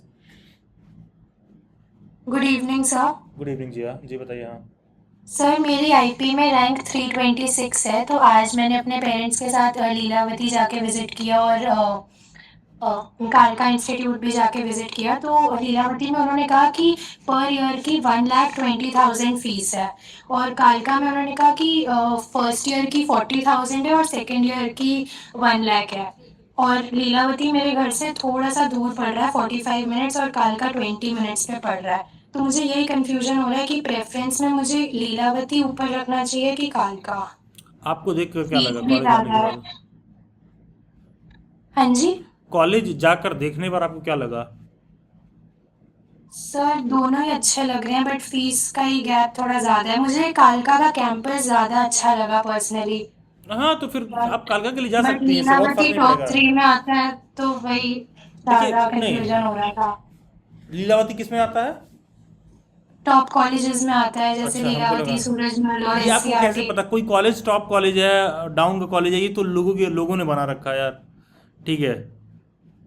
SCERT तो विशेष करके आदमी इसलिए कहता है क्योंकि उसका फीस भी कम है, हाँ जी हाँ जी। ठीक है। लेकिन पास्ट में मेरे बहुत सारे ऐसे स्टूडेंट्स रहे हैं जो एससीईआरटी छोड़कर जो है एमएसआईटी में लेते हैं क्योंकि उनके घर के बगल में पड़ता है। बहुत से ऐसे भी स्टूडेंट रहे हैं कि दिल्ली यूनिवर्सिटी छोड़ के एससीईआरटी लिया है, ठीक है। तो बात कुछ प्रायोरिटी की बहुत ज़्यादा उसमें आके फंस नहीं रही है। मुझे लगता है कि आप कालका के लिए भी जा सकती हैं। तो सर, कुछ ज़्यादा फर्क नहीं पड़ेगा दोनों में? नहीं, आपके घर के करीब पड़ता है ना कालका, हाँ जी। तो कालका के लिए जा सकती हैं, कोई दिक्कत नहीं है यार। वो भी अच्छा कॉलेज है, ठीक कॉलेज है वो भी, ठीक है। Okay sir. देखिए ये प्रायोरिटीज़ ना, लोकेशन बहुत मैटर करता है यार, ठीक है। क्योंकि अब ऐसा होता है कि मान लो तुमको लेट से कि तुमको दिल्ली यूनिवर्सिटी में मिल रहा होता जहाँ 6-7 हज़ार रुपये फ़ीस है, तो बनता कि समझ में आ रहा है हाँ थोड़ा दूर जाएंगे, अदरवाइज यार बहुत तुक नहीं बैठता है, ठीक है। हाँ जी हाँ जी। करियर में ना सभी लोगों को ये थोड़ा कोशिश करना चाहिए कि हम अपनी ज़िंदगी पर ना थोड़ा समय दें। थोड़ा समय देने का मतलब ये नहीं होता है कि आप जाके सिर्फ कॉलेज में एडमिशन ले रहे हो, ठीक है। ऐसा नहीं होना चाहिए कि आप अपने कॉलेज में सिर्फ जाके एडमिशन ले रहे हो। और जैसे करियर को लेकर ना बातों को भी सही तरीके से समझना चाहिए। जैसे कल रात की बात है, जॉब रेडी स्किल वाला जो सेशन हो रहा है, तो उस सेशन में एंड में किसी कैंडिडेट ने मेरे से बोला, मैंने बोला कि डिग्री किसी नौकरी की गारंटी नहीं है। तो पता है कैंडिडेट ने बहुत अच्छा क्वेश्चन पूछा जो कि मैं सेशन रैप अप कर रहा था, तो मुझे बाद में कैच हुआ कि अच्छा एग्जैक्टली इसने पूछा क्या है, ठीक है। सेशन में रैप अप कर रहा था, क्या बोला, अब देखो होता क्या है ना, अंडरस्टैंडिंग देखिए यहीं पर लैक करती है कई बार स्टूडेंट्स की। अंडरस्टैंडिंग क्यों लैक करती है? क्योंकि होता क्या है ना, तुम्हारे दिमाग में कुछ पूर्वाग्रह बने हुए हैं, कुछ प्रेजुडाइसेस बने हुए हैं राइट और रॉन्ग का। तो जब राइट और रॉन्ग का डेफिनेशन पहले ही से बना हुआ है ना, तो मान लो मैं कोई बात एक्सप्लेन भी करूंगा तो तुरंत समझ में नहीं आती है, देर से समझ में आता है, या फिर कई बार उस बात को पढ़ोगे, खुद से एनालाइज करोगे, जो कि आदमी करता नहीं है, तब वो बात समझ में आएगा। जैसा कि मैंने कहा कि डिग्री किसी नौकरी का गारंटी नहीं है, तो उसने बताया कि नहीं नहीं सर, हमारी कोई XYZ फैमिली मेंबर है जिन्होंने MBA कर रखा है, तो उनको तो नौकरी मिल गई। अरे इस बात को एकदम लिटरल नहीं लेना है कि मैं कह रहा हूँ डिग्री किसी नौकरी का गारंटी नहीं है, तो तुम कह रहे हो अच्छा फिर तो 10th 12th का एग्जाम भी क्यों देना है। अरे वो तो तुम दोगे ही, 10th 12th तुम दोगे ही, ग्रेजुएशन तुम करोगे ही, ठीक है, BA BSc BCom करोगे ही। अब कोई कहे कि SSC CGL का एग्जाम पास करने के लिए ग्रेजुएशन एलिजिबिलिटी क्राइटेरिया है, हाँ तो ग्रेजुएट तो रहोगे ही, ठीक है। अब मैं कह रहा हूँ कि डिग्री किसी नौकरी का गारंटी नहीं, दैट सिंपली मीन्स कि डिग्री ले लेने का मतलब नहीं होता कि आपको नौकरी मिल जाएगा। वैसे ही जैसे मान लो कोई टीचर बनना चाहता है, हाँ तो तुम B.Ed का डिग्री तो लोगे ही, लेकिन क्या सारे टीचर्स B.Ed का डिग्री लेके पढ़ा रहे हैं? नहीं। मुझे तो लगता है जो टीचर्स मिलेनियल टीचर जितने भी हैं जो करोड़ों में कमा रहे हैं, मुझे तो लगता है उन सबके पास B.Ed का डिग्री नहीं है, ठीक है। तो ये चीज़ भी होता है कि आप करियर को कैसे परसीव कर रहे हो। तो मैंने बाद में रियलाइज किया सेशन ओवर करने के बाद कि अच्छा कैंडिडेट उस बात को बहुत लिटरल वे में ले जा रहा है कि डिग्री किसी नौकरी का गारंटी नहीं है, अच्छा तो मतलब सब छोड़ छाड़ के बैठ जाओ। मैं कह रहा हूँ डिग्री का इंटेंशन ये नहीं होना चाहिए जाते समय कि ये डिग्री ले लोगे तो आपको नौकरी मिल जाएगा, ये किसी बात का गारंटी नहीं है। इसका मतलब ये नहीं हुआ कि तुम डिग्री नहीं लोगे, अरे उसके लिए तो तुम जाओगे ही, तुम परसीव करोगे ही अपने इंटरेस्ट के हिसाब से। और मैं और लोगों की बात क्यों करूँ, मैं अपनी ही बात कर रहा हूँ। मेरे पास मैं गवर्नमेंट जॉब और इधर उधर दुनिया भर का सब क्वालिफाई करने के बाद पॉलिटिकल साइंस में मैंने अपनी खुशी से डिग्री ले रखा है, मैंने खुशी से मास्टर्स कर रखा है, उसमें क्या दिक्कत है। तो क्या डिग्री किसी नौकरी की गारंटी है? नहीं, मैं डिग्री बस ऐसे ही लेना चाहता था कि यार ठीक है मेरे पास नॉलेज है तो मेरे पास उसका डिग्री भी होना चाहिए। और मैं ऑलरेडी किसी बहुत सारे डिस्टेंस के कोर्सेज में एनरोल्ड रहता हूँ, क्योंकि इसी बहाने थोड़ा मैं एकेडमिक्स हमेशा टच में रहता हूँ, नए नए चीज़ों के रिगार्डिंग मुझे आइडिया मिलता रहता है। तो अब होता क्या है ना कि जैसे मान लो कोई बच्चा इस बात को मानते हुए ये आ रहा है अच्छा डिग्री ले लेंगे तो नौकरी मिल जाएगा, तो उसको अगर मैं सडनली ये कह देता हूँ ना कि डिग्री किसी नौकरी की गारंटी नहीं है, तो समझ लो कि उसका पूरा मानचित्र हिल जाता है, उसका दिमाग में पूरा लगता है अरे ये क्या बोल दिया इस आदमी ने, मेरे को तो किसी ने बोला था ये वाला डिग्री ले लो नौकरी मिल जाएगा, मेरे तो फला जानने वाले ने ये वाला डिग्री लिया था उसके बाद उनका 50,000 में जॉब लग गया। ऐसा नहीं है, उसी B.Ed के कॉलेज से बहुत से ऐसे बच्चे हैं जिनका 50,000 प्लेसमेंट होता है, वो गिनती के 2-4 होंगे, बाकी के लोगों का नहीं होता है। तो सिर्फ डिग्री लेने पर नौकरी मिल रहा होता तो ऐसे ही हो जाता। हाँ, डिग्री तुम्हें क्या करता है, प्रमाणित करता है, और उसके बाद कल को तुम कहीं एग्जाम देते हो कुछ करते हो तो तुमको उसका बेनिफिट मिल जाएगा। जैसे कि अब मैंने बोला पॉलिटिकल साइंस वाली बात, अब मैं नेट JRF हूँ हिस्ट्री में, मेरे को बहुत क्लियर है कि मैं पॉलिटिकल साइंस से दूंगा मैं उसमें भी नेट JRF हो जाऊंगा, लेकिन मेरे को क्या करना है लेके वो रिसर्च करने, मेरे को उसमें जाना नहीं है, मेरे को एकदम क्लियर कट है। उसके बाद मैं लेके क्या करूँगा, ठीक है, इस बात को आप फील करिए कि उसको मैं लेके क्या करूँगा फिर, ठीक है। अगर हमको वापस से हम दे दें और हमको क्यों जाना है उसमें, ठीक है। तो होता क्या है कि लोगों के दिमाग में परसेप्शन ऐसा बना रहता है कि हम इसी कारण से उस चीज़ को कर रहे हैं, लेकिन कारण आपका हमेशा जो है उद्देश्य जो है हमेशा बड़ा होना चाहिए करने का। तो और नहीं तो होता क्या है कि आपकी ये बात में भी समझ डेवलप नहीं हो पाएगी कि मैं कहूँगा कि डिग्री किसी नौकरी की गारंटी नहीं है तो उसको क्या लगेगा कि अरे यानी कि डिग्री की ज़रूरत नहीं है क्या। अरे किसी को नेट JRF का एग्जाम देना है तो तुमको पॉलिटिकल साइंस से मास्टर्स तो करना ही पड़ेगा, लेकिन पॉलिटिकल साइंस से मास्टर्स कर लेने का मतलब ये नहीं होता कि मेरे करियर का प्लान नेट JRF पर डिपेंडेंट हो। क्यों? क्योंकि पॉलिटिकल साइंस से मास्टर्स कर लेने का मतलब ये नहीं होता कि मैं नेट JRF क्वालिफाई ही कर लूंगा। यहाँ पर बहुत से ऐसे बच्चे होंगे जो मास्टर्स कर रहे होंगे, लेट से कोई ऐसा बच्चा हो जो मास्टर्स कर रहा हो इकोनॉमिक्स में, अब वो आके हमको ये प्लान बताए कि सर ऐसा है मैं इकोनॉमिक्स में मास्टर्स कर रहा हूँ, इसके बाद मैं नेट JRF दूंगा, फिर मैं रिसर्च करने जाऊँगा, तो मैं तुरंत उसको पॉइंट आउट करूंगा भाई मास्टर्स कर लेने का मतलब ही नहीं होगा कि तुम नेट JRF क्वालिफाई करोगे। समझ रहे हो, मास्टर्स कोई भी कर सकता है, डिग्री कोई भी ले सकता है, नेट JRF हर कोई क्वालिफाई नहीं कर सकता। उसी तरह नौकरी को लेकर B.Ed कोई भी ले सकता है, नौकरी हर कोई नहीं हो सकता है। तो डिग्री किसी नौकरी की गारंटी नहीं है, इस परसेप्शन से मत लीजिए।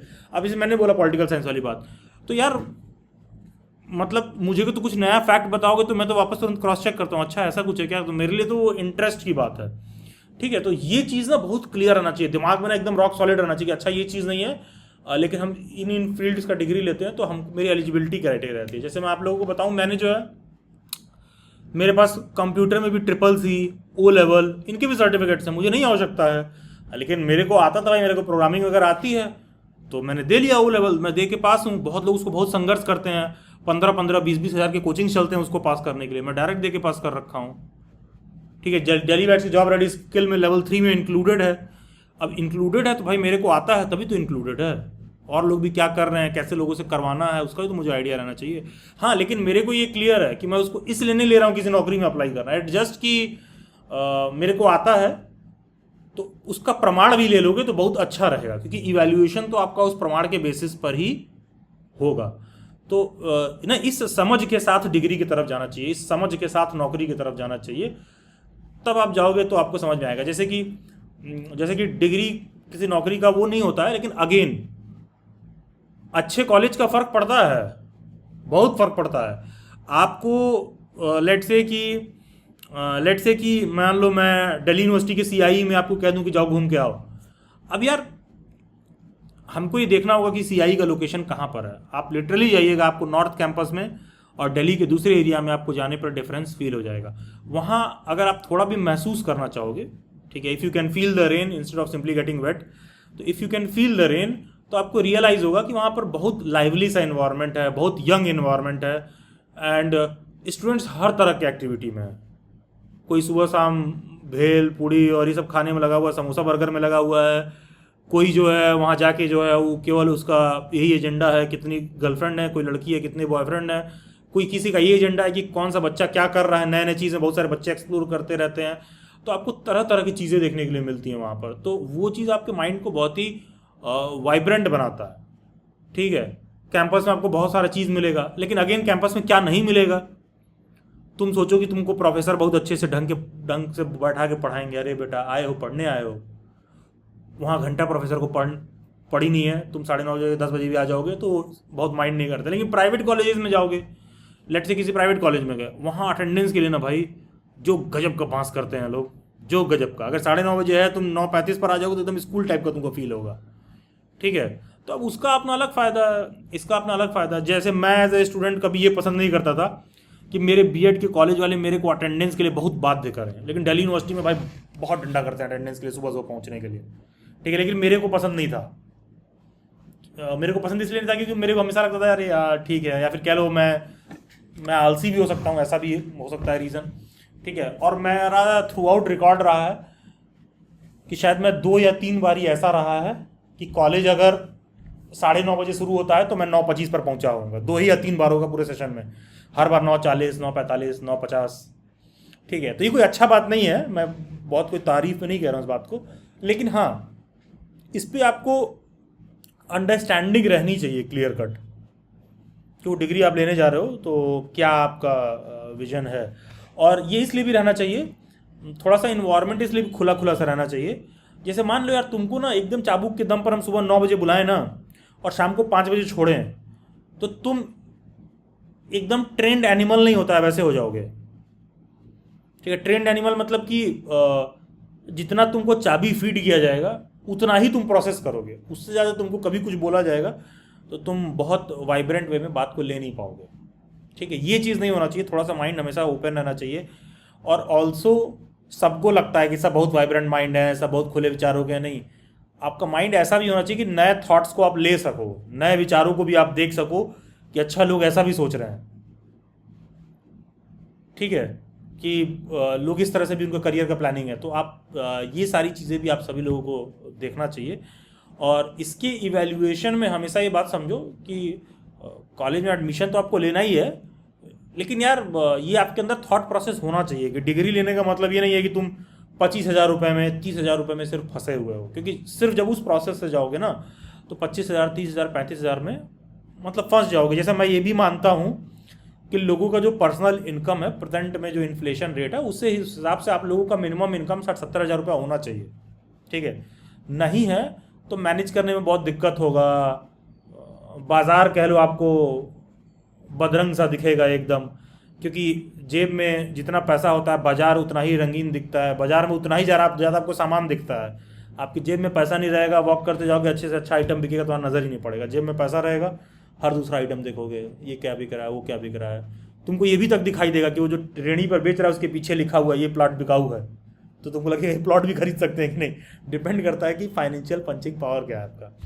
तो आप लोगों को ये सब भी माइंड में होना चाहिए, और उसके लिए जो मैं आपको बता रहा हूँ आपको उस रास्ते से जाना होगा कि ठीक है एडमिशन तो हमको लेना ही है, बट मेरा इतना मिनिमम इनकम भी होना चाहिए, ठीक है। वो इनकम ब्रैकेट भी आपके माइंड में होना चाहिए कि अच्छा ये चीज़ कैसे अचीव होगा, ठीक है। डिग्री से कोई नौकरी मिल जाएगा, मान लो मिल ही गया, तो नौकरी तो 15,000 वाला भी आदमी है, 30,000 वाला भी आदमी है, 35,000 वाला भी आदमी है। तो आपका लक्ष्य क्या होना चाहिए कि यार मतलब जब आप 30 साल के हो तो आपके एज से डबल आपका इनकम रहे, ठीक है। ये भी आपके टारगेट में होना चाहिए। बाकी का आपकी इच्छा है, मान लो आप 15,000 में खुश हो तो उसमें कोई दिक्कत नहीं, क्योंकि मैं ऐसे भी लोगों को जानता हूँ जिनको 20,000 मिलता है, 15,000 मिलता है, वो उसी में खुश है, ठीक है। तो अगर ऐसा नहीं है तो आप उस मेथड को फॉलो करिए जो मैं कह रहा हूँ, and it is conditioning of mind. Copy नहीं कर सकते हो देख के, it is your minds conditioning, ठीक है। आपको उसी तरह से सोचना होगा। जब सस्टेन्ड वे में 6 महीने साल भर वैसे ही सोचोगे तो फिर वैसे ही बनते जाओगे कि अच्छा यही अप्रोच है, ये तरीका, ये अप्रोच है, ये तरीका, ठीक है। Yes sir. सर एक और डाउट था प्रेफरेंसेस को लेकर, अगर मैं फॉर एग्जांपल अभी सेकंड पे लीलावती रखती हूँ एंड थर्ड पे कालका, तो फर्स्ट राउंड के बाद मैं दोनों की पोजीशन स्विच कर सकती हूँ अगर एक मेरे को कोई भी अलॉट हो गया? तुम्हें कहाँ लेना है एडमिशन? सर मुझे तो लीलावती में लेना है, बट मेरे पेरेंट्स कालका को फेवर कर रहे हैं, तभी मैं पूछ रही हूँ अगर पोजीशन स्विच ये आपका करना निजी है। डिसीजन है, इसमें मैं कोई कमेंट नहीं करूँगा, ठीक है। Okay sir. ये आप और आपके पेरेंट्स डिसाइड करिए कौन सा लेना है, ठीक। हाँ यस निधि।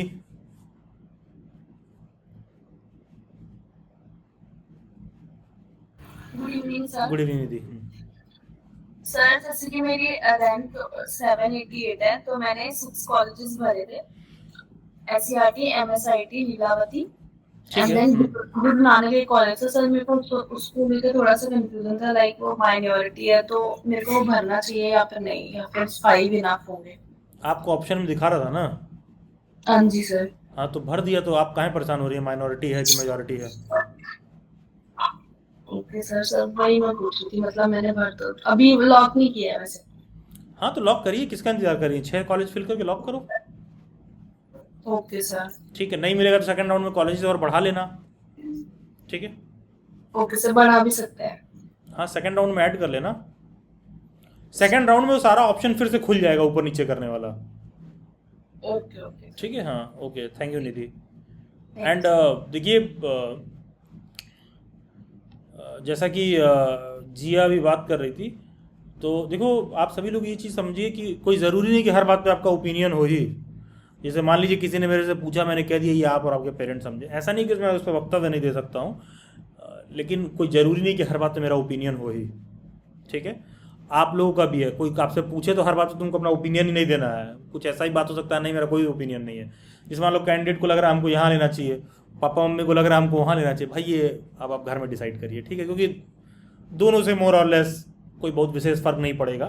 तो अब कन्वीनियंस कितना है, पेरेंट्स का भाई नज़रिया अलग होता है देखने से पहले, वो चाहते हैं कि भाई घर के पास रहे, और उनका सोचना भी सही नहीं रहता, उनका सोचना भी गलत नहीं है, वो भी सही सोच रहे हैं, ठीक है। मोर और लेस कॉलेजेस वैसे ही हैं। बच्चे के माइंड में एक हाइपोथेटिकल सा सिचुएशन रहता है कि ये कॉलेज अच्छा है, वो कॉलेज अच्छा है। भाई सरकार ने तो लिख के दिया नहीं है कि ये रैंक 1 का कॉलेज है, ये रैंक 2 का कॉलेज है। ये तो एडमिशन के बेसिस पर, प्रायोरिटी के बेसिस पर लोग करते हैं। प्रायोरिटी के बेसिस पर लोग क्यों करते हैं? क्योंकि लीलावती का लोकेशन देखोगे तो कस्तूरबा गांधी मार्ग पर है, कनॉट प्लेस से ज़्यादा करीब है, तो इसलिए भी उसकी एक वैल्यू है अपने आप में, बस, ठीक है। ये भी अपने आप में एक पर्याप्त कारण है, ठीक है। केजी मार्ग आपको देखने के लिए मिलेगा, कनॉट प्लेस से बहुत करीब है, ठीक है। तो ये सब भी मतलब फैक्टर्स रहते हैं। खैर, नैना झा।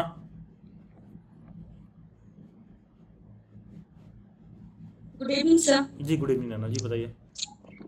सर मेरा रैंक 913 है, और सर मैंने भी 8 कॉलेजेस फिल किए हैं।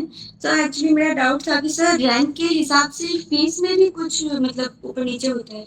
कॉलेजेस का फीस अलग अलग होता है, हर कॉलेज का अपना। नहीं सर, एक्चुअली ये मुझे था कि मुझे कालका इंस्टीट्यूट में लेना था, तो सर मैं अभी जैसे सर शायद जिया ने बताया, उन्होंने वहाँ गई तो उनको 1,40,000 के अराउंड फीस कहा था।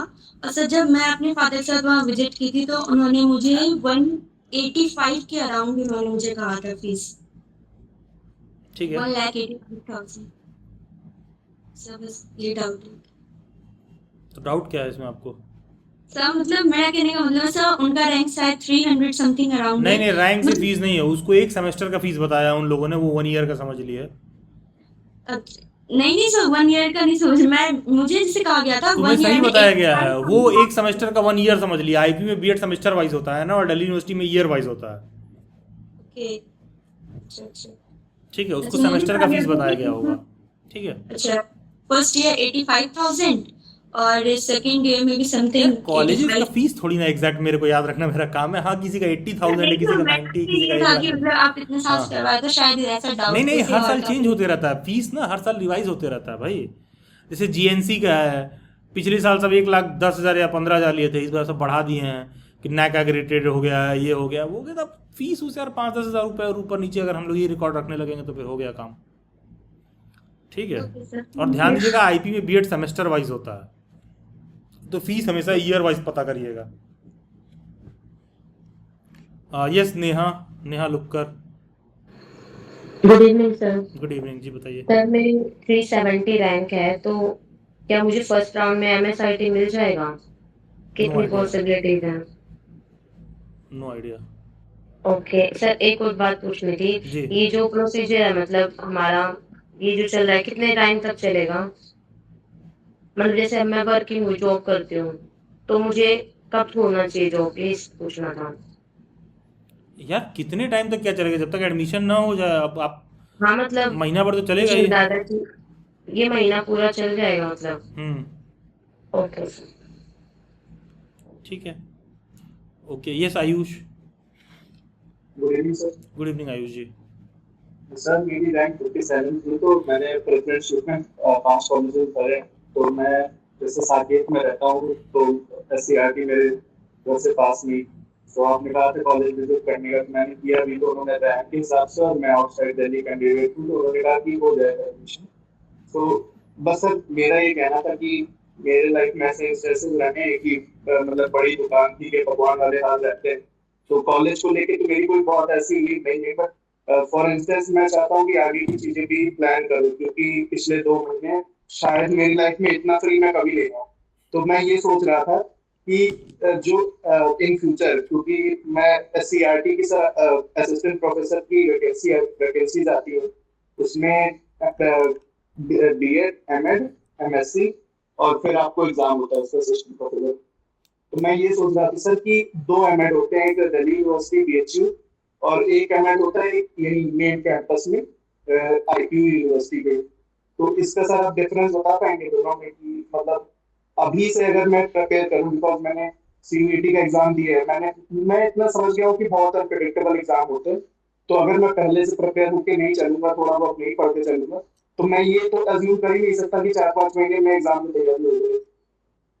तो इसीलिए मैं चाहता था कि आप अगर बता पाएंगे अभी से, अगर कोई प्लान एक मैप आउट करते हुए चले कि अगर मुझे इन फ्यूचर एमएड करना है। आपका कितना रैंक है आईपी में? 57 सर, 57। 57, ओके।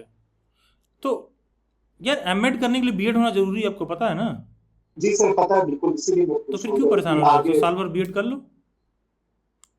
सर वो मैं कर रहा हूँ, बट मैं इतना जानना चाहता हूँ, क्योंकि जब मैंने COPT 07 का एग्जाम दिया था, तो मैंने 4 महीने उसके लिए निकाले थे। मैंने प्रीवियस ईयर पेपर लगाए, जो कि पूरे एनसीईआरटी बेस्ड, पिछले साल 2 साल से आ रहा था एनसीईआरटी बेस्ड।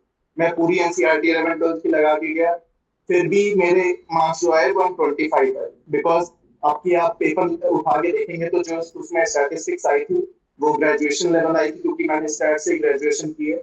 जो मैथ भी थी उसका भी लेवल अच्छा खासा था। तो मैं सर वो रिस्क लेके नहीं चलना चाहता हूँ, क्योंकि बिकॉज मैं आपके सेशन अटेंड करता हूँ, उसमें आप बताते भी कि बीएड में इतना आपको बिजी रखेंगे कि ऐसा तो आप अज्यूम कर ही नहीं सकते कि बहुत मुझे टाइम मिलने वाला है। तो अगर मैं पहले से ही मैप आउट करके ठीक है, चलूंगा कि मुझे तैयारी करनी है, ठीक तो है। इसलिए मैं पूछ रहा देखिए था। आयुष, पहले तो 2 बातें। जैसे आपने कहा कि पहला पास्ट में आपका ऐसा एक्सपीरियंस रहा है कि ऊंचे दुकान फीके पकवान। देखो यार, वहीं से बात शुरू करते हैं कि ऊंची दुकान का क्या डेफिनेशन है। जैसे मान लो एक ऊंची दुकान का प्रैक्टिकल सा एग्जांपल ले लेते हैं। आई गेस 90% लोग यहाँ मैकडी में गए ही होंगे कभी ना तो कभी। 90% लोग, if I am not wrong. कितने लोग नहीं गए? जस्ट रेज योर हैंड जो मैकडी में नहीं गए। अच्छा, ठीक है। ठीक है, ओके, कोई दिक्कत नहीं है। नहीं गए हैं तो आप बिल्कुल कभी जब भी मौका मिले मैकडी में जाइएगा और आपको 50 रुपये में एक बर्गर मिल जाता है, ठीक है, तो आप आराम से मैक आलू टिक्की खा लीजिएगा, ठीक है, तो कोई दिक्कत नहीं है। तो सबसे पहली चीज़ तो एक एक्सपीरियंस मिल जाएगा, ठीक है, और आपको 50 रुपये में भी काम बन जाएगा। एक्चुअली तुमको ना बाहर सड़क पर भी मिल जाएगा बर्गर, एंड क्वाइट पॉसिबल कि बाहर जो आपको सड़क पर बर्गर मिल रहा है वो ऑयल में ठीक ठाक फ्राई फ्राई करके निकालेगा तो टेस्ट उसका ज़्यादा बेहतर भी पड़ेगा, ठीक है। तो फिर मैकडी में क्यों जाए यार? आदमी इसलिए जाता है ना, घुसते ही तुमको बहुत बढ़िया सा एसी का चिल्ड हवा मिलेगा, तरीके से जाके बैठोगे, टेबल चेयर पर आगे क्लीन रहेगा। तो जो ऊंची दुकानें होती हैं इसलिए ऊंची दुकानें होती हैं, इसलिए नहीं कि बनाते कुछ बहुत विशेष है, ठीक है। जैसा कि मैंने अभी दिल्ली यूनिवर्सिटी के मैं सीआई का एग्जांपल दे रहा था, तो मैं एग्जैक्टली यही बात तो कह रहा था आपसे कि कोई बच्चा वहाँ जाएगा तो इन्वायरमेंट का फ़र्क पड़ता है, एम्बियंस का फ़र्क पड़ता है, ये सारा फ़र्क पड़ता है। बाकी का पढ़ाई के मामले में बहुत अच्छा जगह नहीं है। कोई बच्चा पढ़ने के दृष्टिकोण से जा रहा है तो बहुत डिसअपॉइंट होगा।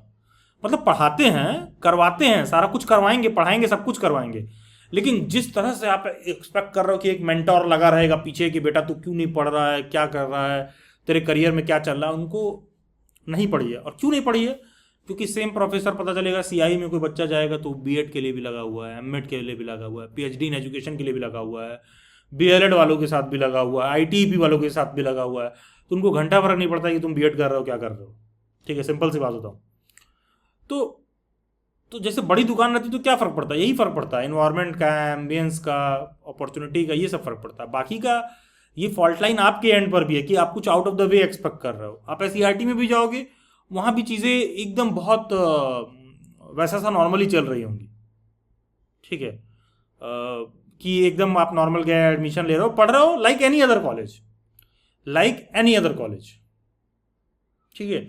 ये आपके भी एंड पर है फॉल्ट कि जैसे आप चीज़ों को कुछ बहुत out of the way expect कर रहे हो, ठीक है। लेकिन हाँ, ये बिल्कुल कुछ वैसी बात है कि यार तुम कह रहे हो कि सर आप तो सर जो है सैमसंग का फ़ोन रखे हो, गंदा भी हो गया काफ़ी, खैर, हाँ, आप तो खैर सैमसंग का फ़ोन रखे हो, तो सर एप्पल का फ़ोन रखने में क्या डिफरेंस है? ज़रूरी है कि ज़िंदगी में कोई बाबू चोना करने वाला होना चाहिए, आवाज़ चाहे एप्पल के फ़ोन पर आए चाहे सैमसंग के फ़ोन पर आए, बहुत लोगों का नज़रिया ये हो सकता है, ठीक है। लेकिन यार आई डोंट नो क्या फ़र्क है एप्पल का फ़ोन रखने और सैमसंग का फ़ोन रखने में या फिर एमआई का फ़ोन रखने में। कुछ फ़र्क होगा, ठीक है, कुछ तो फ़र्क होगा ही, ठीक है। अगर कुछ फ़र्क है तो यहाँ भी फ़र्क पड़ता है, अगर नहीं कोई फ़र्क पड़ रहा है तो डजेंट मैटर, आवाज़ तो 5000 वाले फ़ोन से भी जा ही रही है, ठीक है। तो इसी तरह कॉलेजेस को लेकर सबसे पहले तो आप अपना एक्सपेक्टेशन उस तरह का मत रखिए, पहला चीज़। दूसरा चीज़, जैसे आपने पूछा कि बीएड के कॉलेज में जैसे प्रोफेसर की सीट आती है, देखो आयुष, पता नहीं जिस साल आप पास आउट होगे उस साल एसईआरटी में सीट आएगा भी कि नहीं आएगा, या उसके अगले 2 साल तक आएगा कि नहीं आएगा, या फिर अगले उसके 5 साल तक भी आएगा कि नहीं आएगा। सिंपल सा इसका डेफिनेशन ऐसा है, किसी भी बीएड के कॉलेज में टीचर बनने के लिए एमएड होना जरूरी होता है। सिंपल सी फिलॉसफी है, किसी भी बीएड के कॉलेज में टीचर होने के लिए एमएड होना जरूरी होता है। तो जैसे अमूमन अभी क्या कन्वेंशन फॉलो होता है कि बीएड के बाद ग्रेजुएशन के बाद आदमी बीएड करता है, बीएड के बाद तुम एमएड करोगे, ठीक है, that goes for masters in education. तो जब तुम मास्टर्स इन एमएड करोगे तो एमएड के बाद जब सीट आएगी बीएड के कॉलेज में, तब आप टीचर के लिए अप्लाई कर सकते हो, और वहां पर भी प्रायोरिटी उसको दिया जाता है जिसके पास पीएचडी इन एजुकेशन होता है, क्योंकि एमएड के बाद आपको पीएचडी इन एजुकेशन करना होता है, ठीक है। तो एमएड करने के लिए कहाँ से प्रिपेयर करें? तो मतलब एमएड करने के लिए क्या प्रायोरिटी में रखें? जामिया से एमएड होता है, बहुत अच्छा है। दिल्ली यूनिवर्सिटी से एमएड होता है, वो भी बहुत अच्छा होता है। दिल्ली यूनिवर्सिटी का एमएड का शायद हो सकता है पेपर वगैरह मेरे पास हो, बहुत पहले मैं उसको क्वालिफाई किया था, ठीक है। फिर मैंने एमएड करने का इरादा छोड़ दिया क्योंकि उस समय मेरे को था कि फॉरेन ओरिजिन से जाके मेरे को करना है कुछ मास्टर्स इन एजुकेशन वगैरह, तो वो सब प्लान मेरा बन नहीं पाया, तो फिर मैं गया नहीं, ठीक है। तो आप दिल्ली यूनिवर्सिटी से भर सकते हो, आप जामिया से भर सकते हो, आप बीएचयू से भर सकते हो, आप आईपी से भी भर सकते हो, और भी बहुत सारी मेजर यूनिवर्सिटीज़ हैं। बीएचयू से मैंने बोल दिया, हाँ। एएमयू में भी एमएड होता है, तो आप तमाम जो मेजर सेंट्रल यूनिवर्सिटीज़ हैं वहाँ से एमएड का पेपर दे सकते हो। इनफैक्ट सीयूईटी में भी एक कोड अलग से फॉलो होता है एमएड के लिए, आप उसको भी दे सकते हो। सर मैंने जो सिलेबस देखा था जैसे आईटी, अच्छा, और हाँ, सिलेबस कहाँ से पढ़ें? जो भी कुछ बीएड में पूरा पढ़े हो बहुत डिटेल में पढ़े रहना, क्योंकि 70% सिलेबस वही होता है। तो सर भाई आईपी का जो है उनका तो काफी अच्छे से मैप आउट है कि 20 नंबर की इंग्लिश पूछ रहे हैं, 20 नंबर की जो आपकी चाइल्ड साइकोलॉजी है वो जो भी आप तो क्यों तुमको दिल्ली यूनिवर्सिटी मिलेगा तो नहीं लोगे? नहीं सर बिल्कुल लूंगा, बट उनका सर आप भी जानते हैं जब से एनटी आया है उनके ब्रोशर में जो सिलेबस लिखा रहता है वो समझना एक सुडोकू को सॉल्व करने के बराबर तो होता है। आयुष तुम्हें ऐसा क्यों लग रहा है कि 2 साल बाद हो सकता है कि आईपी का एडमिशन का प्रोसीजर चेंज हो जाए? सर बिल्कुल हो सकता है सर, वो तो अज्यूम ही कर सकते हैं सर कि होगा। हाँ, तो आप अपना प्रिपरेशन करिए, जामिया में भी होता है एंड आई थिंक दैट सभी जगह पर आपको एक बीएड में जो भी आपने साइकोलॉजी वगैरह से पढ़ा है, कंटेम्प्रेरी एजुकेशन पढ़ा है, उसी से क्वेश्चन पूछेगा मेजॉरिटी ऑफ द पेपर में। तो वही आपका फोकस पॉइंट होना चाहिए। आपने कहा था ना कि कुछ भी होता है तो पहले अगर आसपास हो तो कॉलेज विजिट करो, तो मैं सीआईई गया था, मैं वहाँ घूमा भी, लेकिन सर अभी बच्चे मिले नहीं वहाँ पर, तो मतलब अब हो सकता है कुछ एग्जाम से कुछ तो गार्ड ने तो घुसने ही नहीं दिया अंदर जब मैं घुस भी रहा था। तो बताइए क्यों जा रहे थे? सर नया था मैं, मुझे क्या लगा परमिशन लेनी पड़ती होगी, तो ऐसा कुछ नहीं था। तो परमिशन लेने वालों को हमेशा डिनाइड ही मिलता है, ठीक है सर, अगली बार उस पर ध्यान रखूंगा। तो सर जैसे अमेज़न और इस पे प्रीवियस ईयर पेपर्स आते हैं सर, उनको मैं ले लूं या आपने बोला कि उनके मैं चक्कर में क्यों पढ़ रहे हो भाई? मैं वापस से कह रहा हूँ, जो आप बीएड में पढ़ोगे वही चीज आपको देना है एंड आई डोंट थिंक कि उस पर अभी बात भी करना चाहिए। 1 साल बाद देखिएगा भाई एमएड का क्या करना है, ठीक है आयुष? 1 साल बाद इस मसले पर बात भी मत करिए, दिमाग में बस रखिए कि एमएड करना है मेरे को, ठीक है? 1 साल बाद प्रायोरिटी में रखिए, और जितना आप बीएड में पढ़ेंगे 70% सिलेबस वही पूछेगा वहां पर, ठीक है? और ये मैं एमएड का पेपर दे रखा हूँ, उस एक्सपीरियंस से बता रहा हूँ आपको। और दिल्ली यूनिवर्सिटी में तो पूरा वही पूछते हैं, जामिया वाले भी पूरा वही पूछते हैं जितना आप बीएड में पढ़े होगे, ठीक है? जैसे सीटेट का एग्जाम दे रहे हो तो सीटेट के एग्जाम का प्रिपरेशन का लेवल आपका और ऊंचा होना चाहिए, ठीक है? तो आप एमएड वाला इजीली क्वालिफाई कर लोगे। वही पियाजे की थ्योरी, वही एरिक्सन की थ्योरी, वही समेटिव इवैल्यूएशन, फॉर्मेटिव इवैल्यूएशन, यही सब सारा चीज़ पूछेगा। पेपर उठा के देखिएगा, जो टॉपिक्स मैं बोल रहा हूँ उससे क्वेश्चन आपको देखने के लिए मिल जाएगा, ठीक है? वही सारा कुछ पूछेगा आपसे, लेकिन that is a long way to go, ठीक है? एमएड के बाद फिर PhD in education, it's a long process, ठीक है? एक्चुअली सर मेरा जो आप भी जानते हैं सर, इस बार एनटी जो पेपर हुए सीवीटी के, तो सर अब सर आप भी जानते हैं कि जब भी कोई तैयारी करना चाहता है उसके दिमाग में रहता है कि आयुष 3, 4, 5 ऑप्शन रखो, आरआई से करो, आरआई सबसे बेस्ट जगह है एमएड करने के लिए। सर आरआई के लिए सर एमएससी ऑलरेडी होनी चाहिए आपके पास, एमएड करनी है तो एमएससी तो ऑब्वियसली अगर इन केस नहीं होती है।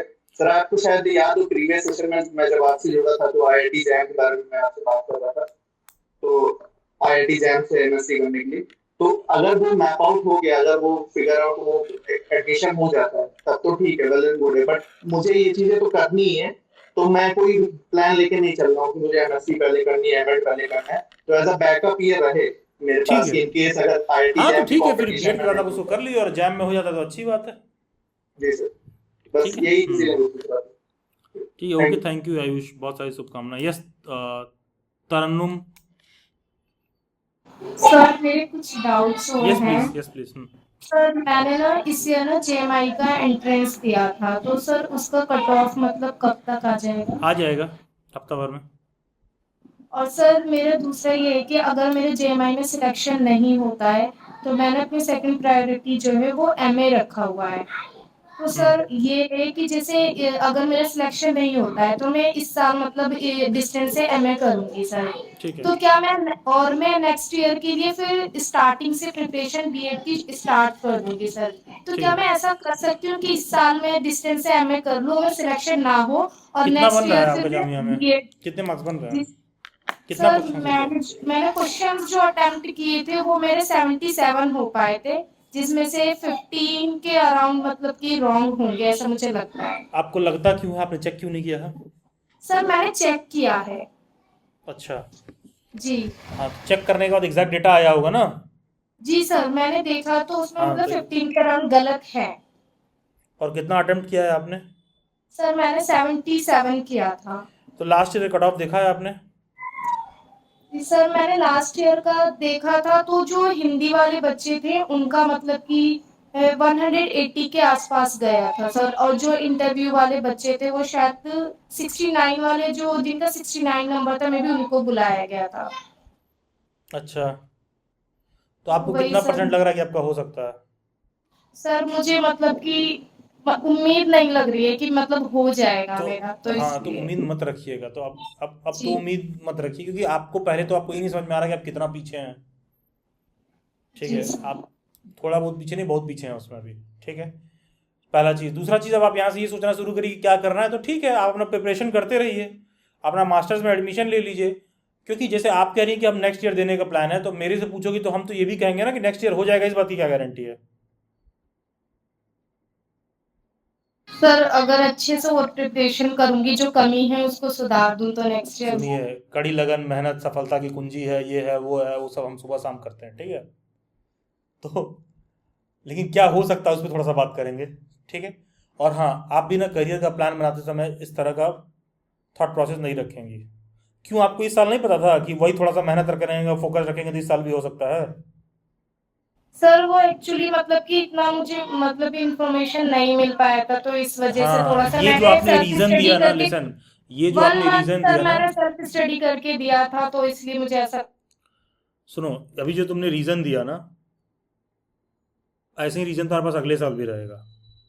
और ये सब मत करिए कि सेल्फ स्टडी करके दिया था, अगली बार कहीं से पढ़ के दे देंगे तो कुछ बहुत विशेष कर देंगे। Let us be very practical. 77 question आपने किया, 15 उसमें से गलत है। ठीक है, तो आपके 57-58 क्वेश्चन के अराउंड बैठ रहा है। ठीक है, और वास्तविकता को सबसे पहले समझिए, तब कुछ बदलाव आएगा। क्योंकि जो आप रीजंस दे रहे हो, आप मेरे को नहीं दे रहे हो भाई, आप अपने आप को ये रीज़न दे रहे हो कि मैं इस कारण से नहीं हुआ हूँ। आपने प्लान बनाया, मेरा सिंपल सा एक प्रश्न है कि भाई अगले बार नहीं हुआ तो क्या करोगे? तो तुम कह रहे हो सर ऐसे कैसे, हम करेंगे, मेहनत करेंगे, हो जाएगा, वो हो जाएगा। अरे अगर नहीं हुआ तो क्या करोगी?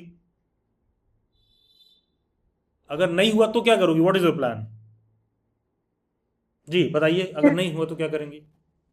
सर फिर वही एमए अपना पूरा करना है। हाँ, और उसके बाद?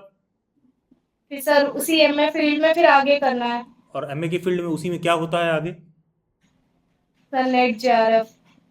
अच्छा, और नेट जेआरएफ से क्या होता है?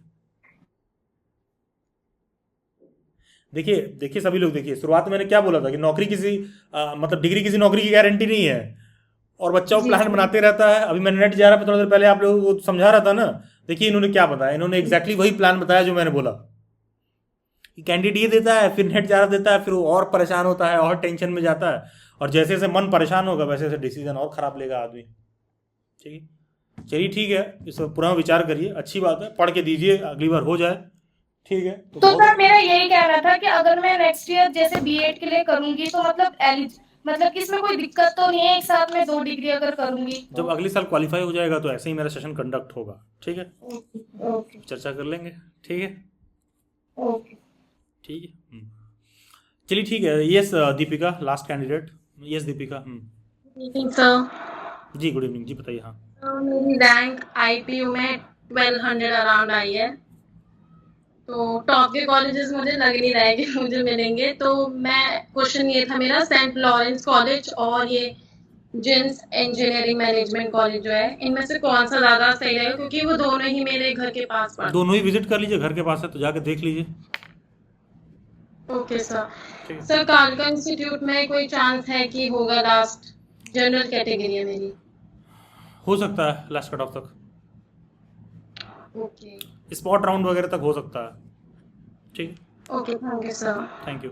एंड देखिए सभी लोग इस चीज़ को समझिए कि यार करियर में जो आप लोगों के अगल बगल चल रहा होता है ना, अगर तुम देखना चाहोगे तो दिखाई देगा। अपनी आंखें बंद करके देखो, अगर बाहर तुम्हारे आंखों के आगे रोशनी होगी ना, तो तुमको आंख बंद करने के बाद भी रोशनी का एहसास होता है। ठीक है, कि हाँ बाहर रोशनी है, तो ये डिपेंड करता है कि तुम एहसास करना चाह रहे हो कि नहीं। और अगर नहीं एहसास करना चाह रहे हो ना, तो तुमको रोशनी की एकदम भट्टी में बैठा देंगे, तब भी आपको एहसास नहीं होगा। ठीक है, करियर में प्लान्स बनाइए, कभी हाइपोथेटिकल प्लान्स नहीं होने चाहिए। मैंने हमेशा कहा है कि कोई बच्चा ड्रॉप करता है, डिसीजन गलत नहीं है, क्वेश्चन मार्क ये होना चाहिए, ड्रॉप करे क्या अगले साल हो रहा है, क्या डिसीजन है आपका इस पे। ठीक है, चीज़ें आपके एकदम सामने हैं, बस आप वास्तविकता को एक्सेप्ट नहीं करते हो। आपका दिमाग आपके दिल से झूठ बोलता रहता है। अगर आपके पास मेरे प्रश्नों का अभी तुरंत में जवाब नहीं है, तो आपको जवाब नहीं देना है। आप ये बात, उस प्रश्न, आपको कोई प्रश्न क्यों दिया जाता है? भाई जिंदगी में कुछ सही चीज़ पाना है ना, तो उस प्रश्नों का उत्तर ढूंढने के बजाय, सवालों का जवाब ढूंढने के बजाय अपनी ज़िंदगी का सही सवाल ढूंढिए। और ये बहुत बहुत सही सवाल है कि अगर मेरा नहीं हो रहा तो मैं क्या करने वाला हूँ। ठीक है, अगर मेरा नहीं हो रहा तो मैं क्या करने वाला हूँ। अरे नहीं ऐसे कैसे नहीं होगा, अरे भाई तुम तो भगवान की बात तो तुम ही हो, फिर ऐसे कैसे नहीं होगा, क्या पता हो जाएगा, मेहनत करेंगे ये करेंगे। अरे यार तो क्यों इतने सारे लोग एग्जाम्पल बने हैं कि लोगों का मेहनत करने के बाद भी नहीं होता है। बहुत से ऐसे लोग भी एग्जाम्पल हो जाते हैं। बहुत से मेरे ऐसे स्टूडेंट्स हैं जो बहुत पोटेंशियल कैंडिडेट थे, इस साल CUET के पेपर ने गच्चा दे दिया हल्का सा। भाई नहीं मैनेज कर पाए पेपर में यार, नहीं हुआ। अब वो पेपर में नहीं मैनेज कर पाए, उनका नहीं हुआ है। अब वो किसको ब्लेम दें। ठीक है, एग्जाम्स में तो कुछ भी हो सकता है। जैसे किसी ने कहा कि जामिया का एग्जाम देना, अरे हो सकता है अगले साल जामिया CUET से एडमिशन लेने लगे। मानते हो कि नहीं, ये बात हो सकता है कि नहीं। जितने लोग जामिया का पेपर दिए हैं और CUET का पेपर दिए हैं, क्या आप मेरे इस बात से तारुफ रखते हैं कि ऐसा भी हो सकता है कि जामिया CUET से एडमिशन लेने लगे? हो सकता है, ये पॉसिबिलिटी है। तो भैया जब ये पॉसिबिलिटी है तो यानी कि तुम्हारा प्लान धरा का धरा रह जाएगा। अगर ऐसा हो गया तो are you ready for that change?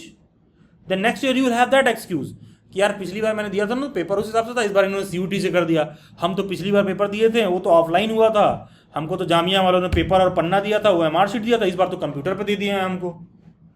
ठीक है, एनीथिंग इज पॉसिबल। IP वाले लास्ट ईयर तक पेपर ऑनलाइन कराते थे, लास्ट ईयर तक। उन्होंने अचानक से कह दिया हम ऑफलाइन लेंगे। अरे CTET वाले देखो यार, ऑनलाइन कराते ऑफलाइन करा दे रहे हैं। नेट JRF वाले वो तो झूला झूल रहे हैं, कभी ऑनलाइन करा रहे हैं फिर ऑफलाइन करा रहे हैं, पेपर लीक हो जा रहा है फिर कह रहे हैं ऑनलाइन कराएंगे। ठीक है, वो झूला झूल रहे हैं अलग। तो भाई वो एक्सटर्नल इन्वायरमेंट आपको क्यों फ़र्क नहीं डाल रहा है? तुम वास्तविकता को एक्सेप्ट ही नहीं कर रहे हो कि चल क्या रहा है। तो सबसे पहले उस वास्तविकता को एक्सेप्ट करिए, भाई ऐसा हो सकता है। In that case what am I doing about to do. ठीक है, आप जितने लोग बच्चे हैं, अभी साल 2 साल पहले तक बच्चे कंफ्यूज रहते थे कि जामिया वाले अपना पेपर खुद कराएंगे कि CUET से लेंगे। कल को जामिया कहते CUET से लेंगे तो फिर सारे सब्जेक्ट का तो अलग अलग डिवीजन हो जाएगा, फिर पेपर कोड के हिसाब से एलिजिबिलिटी क्राइटेरिया भी चेंज हो जाएगा। और इनकी बात क्यों कर रहे हो, IP वालों को देखो।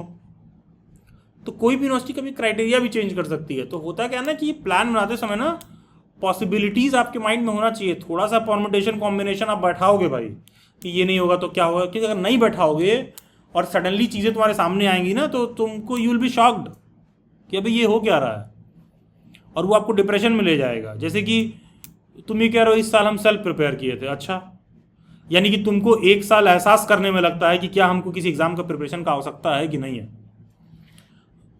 अच्छा, सेल्फ प्रिपरेशन क्यों कर रहे थे? अभी ज़्यादा बात करोगे तो जानते हो क्या पता चलेगा। सेल्फ प्रिपरेशन इसलिए कर रहे थे क्योंकि सर इस साल हम फाइनल ईयर में थे, हमको क्लियर नहीं था क्या करना है, तो मेरा सेमेस्टर एग्जाम था तो हम सेल्फ ही दे दिए। तो इसका मतलब तुम प्रिपेयर करके पहली बार दोगे नेक्स्ट ईयर, क्या गारंटी हो जाएगा? हम अच्छी बात है हो जाए, बल्कि मैं तो चाहूँगा ही। कोई बच्चा ऐसा पूछ रहा तो क्वाइट पॉसिबल हो सकता है कि डेली बाइट्स पे ज्वाइन करे, लेकिन यार ज्वाइन करना एलोन तो पर्याप्त नहीं है ना। ठीक है, हम तो जामिया के सिलेबस के हिसाब चल रहे हैं, लेकिन everything is like possible. And आप बिलीव नहीं करोगे, लास्ट ईयर ये जब CUET वाला शुरू हुआ था, जनवरी से लेके अप्रैल तक सभी बैचेस में कंप्लीट करा दिया गया था। अप्रैल में 20 अप्रैल में 21 अप्रैल के अराउंड इन्होंने नोटिस दिया कि दिल्ली यूनिवर्सिटी एडमिशन लेगा CUET से, और एग्जाम का डेट रखा इन्होंने जून में। ठीक है, और जैसे ही ये हुआ मेरी टीम भी पूरा फ्रीक कर रही थी, एकदम फ्रीक क्या कर रही थी, क्योंकि भाई टीम में टीचर्स पढ़ाते हैं तो भी तो उम्मीद करते हैं कि बच्चों का सिलेक्शन होगा। अब इन्होंने पूरा सिलेबस पेडागोजी सब चेंज कर दिया। जिस बच्चे को मैं सोशल साइंस पढ़ा रहा हूँ, साइंस पढ़ा रहा हूँ, सडनली पता चला उसको पढ़ना ही नहीं है, उसको संस्कृत पढ़ना है, उसको साइंस पढ़ना है, उसको मैथ पढ़ना है। ठीक है, मेरे आगे सडनली सिचुएशन आ गया, मैंने क्या किया? कुछ नहीं यार, मैं पूरा एकदम सारा एनालाइज किया, क्या पढ़ा, मैंने देखा कि 1 महीने में क्या हो सकता है। सभी बच्चों को कॉमन बैच में, जिनका बैचेस सेशन ओवर हो गया था, मैं रात में क्लास लेता था, सुबह 6 बजे मैं उठ जाता था क्लास लेने के लिए, सिर्फ प्लेटफॉर्म की क्रेडिबिलिटी इंश्योर करने के लिए। क्योंकि सिलेबस चेंज हो गया, तो पता है जब सिलेबस चेंज हो जाता है तो उसका सिर्फ धंधा होता है। पर सिलेबस चेंज हो गया हमारी गलती थोड़ी ना है, वापस से ज्वाइन करिए। तो मेरे जितने पुराने बैच में उस सेशन में बच्चे पढ़े हुए थे, मैं उनको वापस से पढ़ाया। कोई लास्ट ईयर का होगा तो उसे आइडिया भी होगा। ठीक है, मैंने वापस से पढ़ाया, वापस से IP में सारी क्लासेस कराई, वापस से CUET में सारा क्लास कराई, 1 से 1.5 महीने के अंदर वापस से पूरा। सो दैट जो बच्चे पढ़ा रहे हैं अगर टीम में टीचर्स फ्रीक आउट कर सकते हैं तो स्टूडेंट का क्या हो रहा होगा। और अब मैं ऐसी जगह पर बैठा हूँ कि मैं फ्रीक आउट नहीं कर सकता हूँ। मेरे को पता है कि every day there is next challenge for me, every day there is a next situation for me and I have simply have to find a way out. तो मैं एक रात पूरा लिया, मैं कामली बैठा, सारा पेपर कोड नोट किया, सबका क्या है कैसे है, और सुबह होते होते टीम को बुलाया। आई हैड अ प्लान कि कैसे काम करना है, and the moment you have a plan you don't have a depression. ठीक है, because if you have a problem, if you can do something about it, you don't have to go in tension. And if you have a problem and if you can't do anything about it, then also why you are in tension? भैया आपके आगे कोई समस्या है जिसको लेकर तुम कुछ कर ही नहीं सकते हो, तो फिर टेंशन में क्यों हो? जब कुछ कर ही नहीं सकते हो बात ही खत्म। और जब कुछ कर सकते हो तो फिर टेंशन में क्यों हो? चुपचाप करो। तो हमको दिख रहा था कि भाई 1.5 महीने का विंडो है, ठीक है भाई, 40% सिलेबस तो मैच कर ही रहा था। सभी बैचेस को अलग अलग बनाया, सभी ग्रुप्स को अलग अलग बनाया, सभी फैकल्टीज़ को बोला कि लगातार क्लास लीजिए, सभी बैचेस में लिंक भेज दीजिए, और हैंडलर को बोला कि ये मत चेक करिएगा किस बच्चे का इंस्टॉलमेंट में फ़ी है क्या है, सबको जो जैसे चल रहा चलने दीजिए।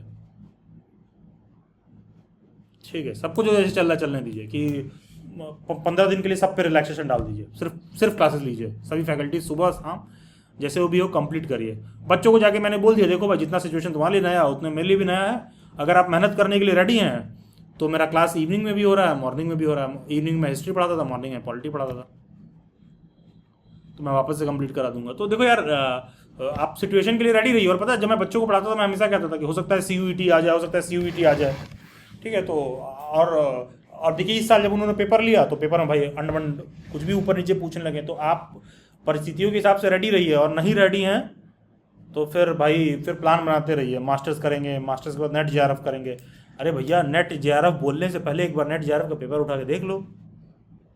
जो बच्चा नेट JRF में JRF को क्वालिफाई कर लेगा, मुझे लगता है कि हाई चांसेस है कि वो B.Ed भी क्वालिफाई कर लेगा। ठीक है, एक बार पेपर उठाओ तो, एक बार देखो तो नेट JRF पेपर कैसा है, पैर के नीचे ज़मीन खिसक जाएगा। ठीक है, आपको सही तरीके से एहसास होगा कि उसमें क्या करना है। और वो भी कोई नौकरी की गारंटी नहीं है, उससे क्या होता है, उससे बस PhD में एडमिशन होता है और क्या, और रिसर्च करने के लिए साल भर का फेलोशिप मिल जाएगा। फिर 2 साल MA, 3 साल 4 साल PhD, बीच में JRF का तैयारी। तुमको नहीं लगता कि 7 साल में तो घर वाले तुम्हारी शादी देखने लगेंगे, तो वो दूसरा चैलेंज हो जाएगा। तो भाई this is how life goes. ठीक है, you have to like literally figure it out how have to manage. ठीक है, yes Deepika, last question then I will wrap up the session. Yes Deepika, yes please make it fast. Deepika Raghav, आपने hand race कर रखा है।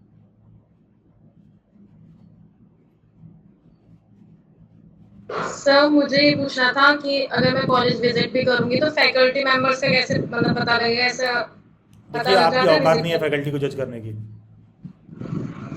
ठीक है सर, फिर simple सा लाइन कह रहा हूँ, सिंपल सा लाइन कह रहा हूँ, आपकी औकात नहीं है फैकल्टी को जज करने की। आपसे बहुत ज़्यादा क्वालिफाइड है, और कॉलेज जो लोग चला रहे हैं वो आपसे बहुत ज़्यादा बड़ा है। तो आप वो इवैल्यूएट करने की कोशिश करिए जो आप कर सकती हैं। ठीक है, आप सीधा कॉलेज में जाइए, दोनों कैंपस विजिट कर लीजिए, जो देख के अच्छा लगे वहाँ एडमिशन ले लीजिए, वहाँ थोड़ा बच्चों से बात कर लीजिए बस। आप इस लायक नहीं है कि वहाँ जो फैकल्टीज 5 साल से पढ़ा रहे हैं आप उनको बैठ के इवैल्यूएट करेंगे। ठीक है, और एज इफ वो बैठे हुए हैं कि अच्छा श्री श्री श्री दीपिका जी आई हैं, चले हम फैकल्टी हम इंटरव्यू दे दीपिका जी को कि हमसे पढ़ेंगी कि नहीं पढ़ेंगी। नहीं सर, तो फिर क्या जज करने जा रहे हो? अभी दिल्ली यूनिवर्सिटी में मैंने अभी ग्रेजुएशन करी थी ना, तो टीचर्स कभी कभी ऐसा होता है कि आती नहीं है पढ़ाने, तो वो सब प्रॉब्लम ना हो ये सब देख रही थी मैं। तुम जाती थी रोज पढ़ने? हाँ सर, इस वजह से मैं कितना अटेंडेंस था? सर मेरी मतलब 5 या 4 मार्क्स और रहते थे अटेंडेंस में, इसी वजह से मेरी थोड़ा CGPA भी सही नहीं। और उससे क्या मिला? सर अभी तो कुछ नहीं मिला। अच्छा, अभी तो कुछ नहीं मिला, देखिए आगे भी कुछ नहीं मिलेगा उससे। ठीक है, be very careful what you are fishing for. उससे आपको क्या मिला है? और सुनिए आप कह रही कि हम रोज जा रहे थे पढ़ने भी, IP में कोई 1200 रैंक अच्छी रैंक थोड़ी ना है। हाँ जी सर। आप रोज पढ़ने भी जा रही थी, उसके बाद ही 1200 रैंक है। वही देखो यार, अगेन मैंने वही कहा, जवाब ढूंढने से ज्यादा प्रश्न ढूंढिए, सही प्रश्न क्या है। तुम कह रही हो कि टीचर्स ठीक से आते नहीं थे रोज, तुम रोज पढ़ने जाती थी और रोज पढ़ने के बाद तुम्हारा 1200 रैंक है। सर फिर बैचलर ऑफ पॉलिटिकल साइंस में और बीएड तो उसमें अंतर भी है ना, मतलब पूरा सिलेबस में। अच्छा, सेम होता तो क्या कर लेती? सर फिर शायद पॉसिबिलिटी थी कि थोड़ा अच्छा रहता। पॉलिटिकल साइंस में बैचलर्स है तो तुमको क्या पूछे तो तुम अच्छा कर लोगी? सर मैं सिलेबस की बात कर रही हूँ, अगर सिलेबस थोड़ा सा सेम रहता तो। लेजिस्लेटिव काउंसिल में कितने मेंबर्स होते हैं? सर किसमें? लेजिस्लेटिव काउंसिल में। सर नहीं पता। अब पॉलिटिकल साइंस रहता तो अच्छे कर लेती। भैया ये सब सपनों में जीना छोड़िए, थोड़ा सा हकीकत से आइए, वास्तविकता से, ठीक है? आप पॉलिटिकल साइंस के स्टूडेंट हैं और लेजिस्लेटिव असेंबली में मैक्सिमम कितना हो सकते हैं? सर पॉपुलेशन पे डिपेंड करता है वो कि स्टेट की पॉपुलेशन कितनी है। सुनिए, यही ऑप्शन में मार्क करने वाले हैं। What is the maximum strength of legislative assembly? कितना हो सकता है मैक्सिमम? पॉपुलेशन पर डिपेंड करता है, ये लिखने वाले हैं हम। अरे उसका एग्जैक्ट नंबर है। आप पॉलिटिकल साइंस की स्टूडेंट है ना, बताइए। आपने पढ़ रखा, आप बता रही हैं, क्लास भी रेगुलर आपने कर रखा। मिनिमम कितने हो सकते हैं लेजिस्लेटिव असेंबली में? सर वो भी पॉपुलेशन पे डिपेंड करता है। अच्छा, वो पॉपुलेशन पर डिपेंड करता है, पढ़ाई पर डिपेंड नहीं करता है, ये जानना। Yes sir. अच्छा, वो भी पॉपुलेशन। कंट्री में कितना एमपी हो सकते हैं, पॉपुलेशन पर डिपेंड करता है। कल 4 लोग मर गए, अच्छा ठीक है, पॉपुलेशन घटा दो। कोविड में 50,000 लोग मर गए, अच्छा ठीक है, एक कुछ सीट कम कर देते हैं। ऐसे चल रहा है व्यवस्था। आखिरी बार ये पॉपुलेशन का इवैल्यूएशन कब हुआ था, कौन से ईयर में हुआ था?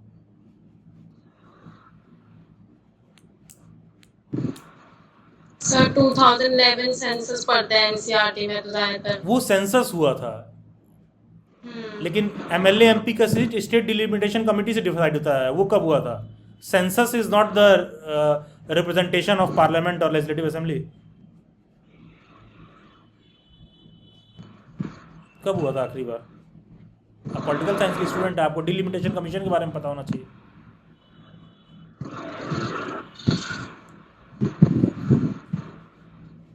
अच्छा दीपिका, एक आखिरी सवाल, बहुत मामूली से सवाल। क्या लोकसभा में जो प्रेजेंट में इलेक्शन हुआ है, सीटें जितना 2024 में थी उतना ही 2019 में भी थी? सर मैंने इलेक्शन का इस बार देखा ही नहीं है। अबे तुम पॉलिटिकल साइंस की हो ना? Yes sir. चलिए ठीक है फिर। अभी आप कह रहे थे पॉलिटिकल साइंस की हैं, अभी कह रहे ठीक है, ऐसे ही एक्सक्यूजेज ढूंढते रहिए आप, ठीक है? चलिए खैर ठीक है, आई am not here for that teaching polity and all. जब देख के आइएगा तो बात करेंगे। तो मैं जज नहीं कर रही थी, बट मैं वहाँ पढ़ने जाऊंगी ना, तो मुझे ये था कि मतलब टीचर्स कहाँ पे ज्यादा, मतलब मेरे को ज्यादा एक्सपोजर मिल पाएगा या फिर कहाँ पे मैं। आपको खुद बेसिक नॉलेज नहीं है तो आप टीचर्स को कैसे जज करने वाले? इसीलिए मैंने कहा कि अभी आपका लेवल नहीं है, ऐसे सवाल नहीं करना चाहिए कि हम जाके वहाँ टीचर्स को इवैल्यूएट करेंगे, ठीक है? चलिए खैर, तो that will be all for today's session. Thank you everyone.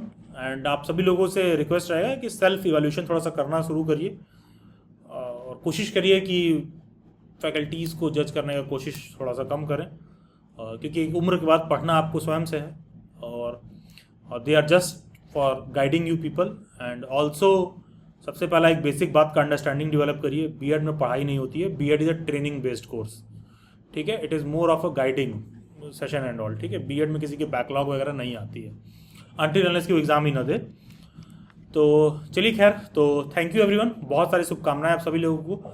Most probably मुझे लगता है काउंसलिंग वगैरह से चीज़ें जो भी हैं आप लोगों के कंसर्न्स एड्रेस हो गए होंगे। और आप सबसे रिक्वेस्ट इतना रहेगा कि अगर आप पढ़ने बैठे हो तो जेन्युइन वे में इवैल्यूएशन करिए।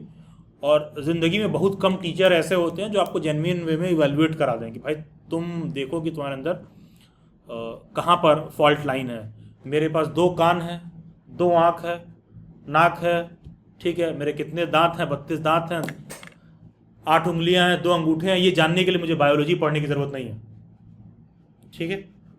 ये जानने के लिए मैंने बेसिक साइंस जो बचपन में पढ़ा था उतना से मेरे को ज्ञान है, और मेरे को ये भी पता है कि 1 + 1 2 होता है, ठीक है, और मेरे को ये भी पता है x + 3 = 5 लिखा है तो x की वैल्यू 2 है।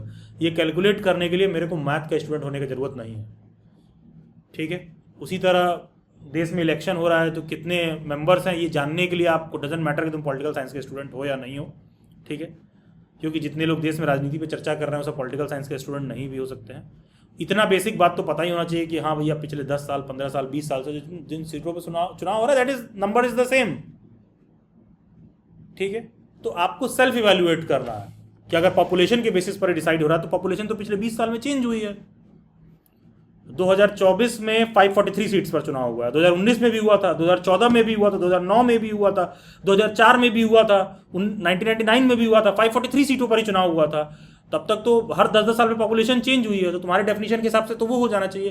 पूरे डेफिनेशन में आप कहीं पर ये एहसास नहीं कर रहे हो कि हो सकता है कि मैं बेवकूफ़ हूँ, पूरे डेफिनेशन में आप ये बात एहसास ही नहीं कर रहे हो। You are always pointing the problem outside you, तो it goes for all of you, ठीक है। Never ever try to find the problems like outside you. जो भी प्रॉब्लम है that is within you only, ठीक है। वो आप जिस अप्रोच से उस बात को ले जा रहे हो। अदरवाइज कॉलेज में कभी प्रोफेसर आपको अच्छा नहीं दिखाई देगा, तुम्हें लगेगा कि कॉलेज के प्रोफेसर को हम इवैल्यूएट कर लें, अरे तुमसे ज़्यादा कमाता है यार, ठीक है, जितना भी आप कमाने की सोच रहे हो उससे वो डबल कमाता है। वो बीएड के कॉलेज में पढ़ा रहा है, नहीं पर एमएड किया होगा, इतना तो मान ही लो कि आपसे थोड़ा ज़्यादा जानता होगा, ठीक है, ये चीज़ है। तो मतलब थोड़ा सा आपको ये समझने की ज़रूरत है। टीचर्स भी बहुत तरह के होते हैं। बहुत सारे ऐसे बच्चे मेरे पास भी आते हैं जो कहते हैं कि सर पहले हमको आपका फ्री क्लास ज्वाइन करना है, फिर हम सोचेंगे डेली बैट्स हमको ज्वाइन करना है कि नहीं करना है। तो मैं क्या करता हूँ, उसको फ्री क्लास कराता हूँ? नहीं, उसको बाहर कर देता हूँ, क्योंकि मुझे भाई मेरे को अभी मतलब इतना भी मेरा खराब लेवल नहीं हुआ है कि मुझे जाके इवैल्यूएट कराना पड़े कि हाँ भाई आप सर्टिफिकेट देंगे मैं सही पढ़ा रहा हूँ कि नहीं चाहिए भाई आपका सर्टिफिकेट, ठीक है। हो सकता है इस पर आपका अपना अपना ओपिनियन हो सकता है, बहुत सारे लोग ट्रायल कराते हैं, उनको ज़रूरत पड़ता होगा कराने का, मुझे ज़रूरत नहीं पड़ता है। और इस बात को मैं बाकायदे घमंड कह लो, गुरूर कह लो, जो भी कह लो, उससे कहता हूँ, ठीक है। क्योंकि इतना आपके पास कॉन्फिडेंस होना चाहिए, आप सेल्फ को लेकर इतना इवैल्यूएट करिए कि हम क्या चल रहा है नहीं चल रहा है, तभी खास करके जब आप टीचिंग फील्ड में जा रहे हो तो आपके पास वो चीज़ आएगा। और ये चीज़ मेरे को इसलिए नहीं है कि मैं कोई बहुत गुमान में रह रहा हूँ, ये गर्व मेरे को मेरे स्टूडेंट्स ने दिया है भाई। पास में मेरे बहुत सारे स्टूडेंट्स हैं जिन्होंने मेरे लगातार क्लासेस किया होगा, आप उनसे जाके बात कर सकते हैं, ठीक है, वो गर्व उन्होंने मुझे दिया है। तो ये चीज़ है। तो मतलब कोई ऐसे ही कोई रास्ते में खड़ा हो जाए और हमसे पूछे तो I am not, why should I have opinion to that thing, why should I answer to that XYZ issue. All I am saying is कि you self reflect on your life, evaluate, ठीक है, and instead of reacting be very careful and respond. Reaction हमेशा आपका खराब आता है। Well thought of process से कोशिश करिए कि हम रिस्पॉन्ड करें और सिचुएशन को ठीक तरीके से इवैल्यूएट करें। और मान लो किसी बात पर कोई वो नहीं ओपिनियन है तो बोलो कि नहीं पता है। जैसे मान लो किसी को मैंने बोला कि अगर नहीं हुआ तो क्या करोगे, तो MA करेंगे, नहीं हुआ तो क्या करोगे, नेट JRF करेंगे। अरे बोलो कि नहीं, मैंने सोचा ही नहीं है, इस बात पे मैंने सोचा ही नहीं। जब तुम ये बोलोगे ना कि इस बात पे मैंने नहीं सोचा है, तो तुम जेन्युइनली इस सेशन के बाद सोचना शुरू करोगे कि अभी वो आदमी जो ग्रीन टी-शर्ट पहन के बैठा था वो सवाल तो सही पूछा है, चाहे हमको 2 बात सुना दिया, लेकिन पूछा तो सही प्रश्न था मेरे से।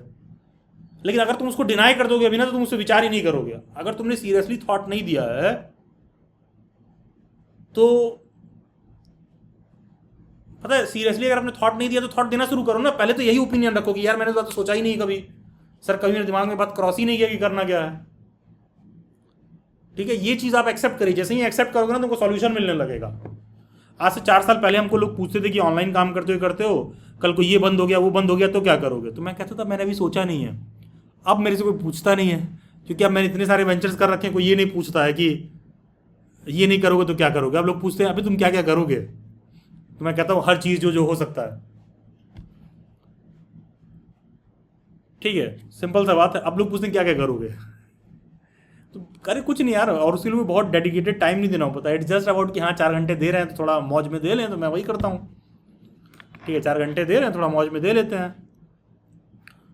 तो भाई ये तरीका नज़रिया होना चाहिए करियर देखने का। और जब आपका दिल और दिमाग ठंडे तरीके से चलेगा तब सही फैसला ले पाओगे। और कोशिश करो कि प्रॉब्लम अपने अंदर देखें कि भाई ये चीज़ हो रहा है तो यार कुछ तो मैं कहीं पर लैक कर रहा हूँ। और हाँ, ये भी सोचिए कि आप क्या बनना चाहते हैं, ठीक है, क्या करना चाहते हो, बनना क्या करना चाहते हो, मतलब कि क्या कितना अर्न करना चाहते हो, ठीक है, ये भी आपका पैरामीटर होना चाहिए। जैसे मैं अपने कुछ ऐसे फ्रेंड्स को जानता हूँ, उनको ये है कि नहीं, हमको पैसा नहीं चाहिए, हमको काम यही करना है। और मेरा ऐसा कुछ नहीं है, मैं जो काम कर रहा हूँ तो मेरे को करना ही है, और भी बहुत सारा काम है जो मेरे को करने का मन करता है, ठीक है। ऐसा थोड़ी ना कि मैं यार मेरे को लेट से मटर पनीर बहुत पसंद है तो मेरे को छोले नहीं पसंद हो सकते हैं, ऐसा नहीं है। ऐसा नहीं, कभी मेरे को पूड़ी सब्जी भी अच्छा लग सकता है, कभी मेरे को बिरयानी भी अच्छा लग सकता है, कभी मेरे को पिज़्ज़ा भी अच्छा लगता है। I want to just give try to all of it to the maximum possible extent. It is my personal choice, yours can be your choice can be like separate, but the point is, the key thing is कि you should figure out to yourself कि भैया मैं कहाँ पर खड़ा हूँ, मैं कर रहा हूँ तो क्यों नहीं कर रहा हूँ, मैं नहीं कर पाऊँगा तो क्या रीज़न है। और हाँ, अगर तुम्हारा रीज़न ये है कि तुम आलस के कारण नहीं कर रहे हो ना, तो एक्सेप्ट करो कि ये आलस के कारण नहीं हो रहा है। जैसे मेरे बहुत सारे सेशन, बहुत सारे बच्चे इसलिए डिले होते हैं, कई बार मेरे को आलस होने लगता है,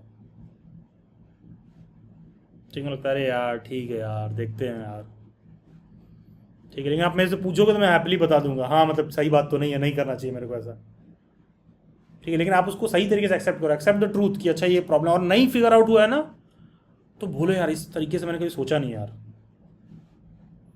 ठीक है, इस नज़रिए से मैंने कभी सोचा नहीं, ठीक है, सिंपल सी बात है। तो चलिए ठीक है, that will be all for this session. Thank you all of you, बहुत सारी शुभकामनाएं, best wishes all of you. अच्छा करिए, जितना ज़्यादा आप खुद को फिगर आउट कर पाएंगे उतना ज़्यादा करियर में आप बहुत बड़ा बेहतर मतलब आउट ऑफ द वे चीज़ें कर पाएंगे। एंड आपको भी खुद नहीं पता होता है कि आप कितना बड़ा फोड़ने वाले हो। और हाँ, अगर उस बात पे आप आज चिंतन नहीं करोगे तो फिर समय आपको जो है चिंता में छोड़ेगा, चिंतन करने लायक नहीं छोड़ेगा, ठीक है। तो कोशिश करिए कि हम सब चिंतन करने लायक रहें। Thank you everyone, good night all of you.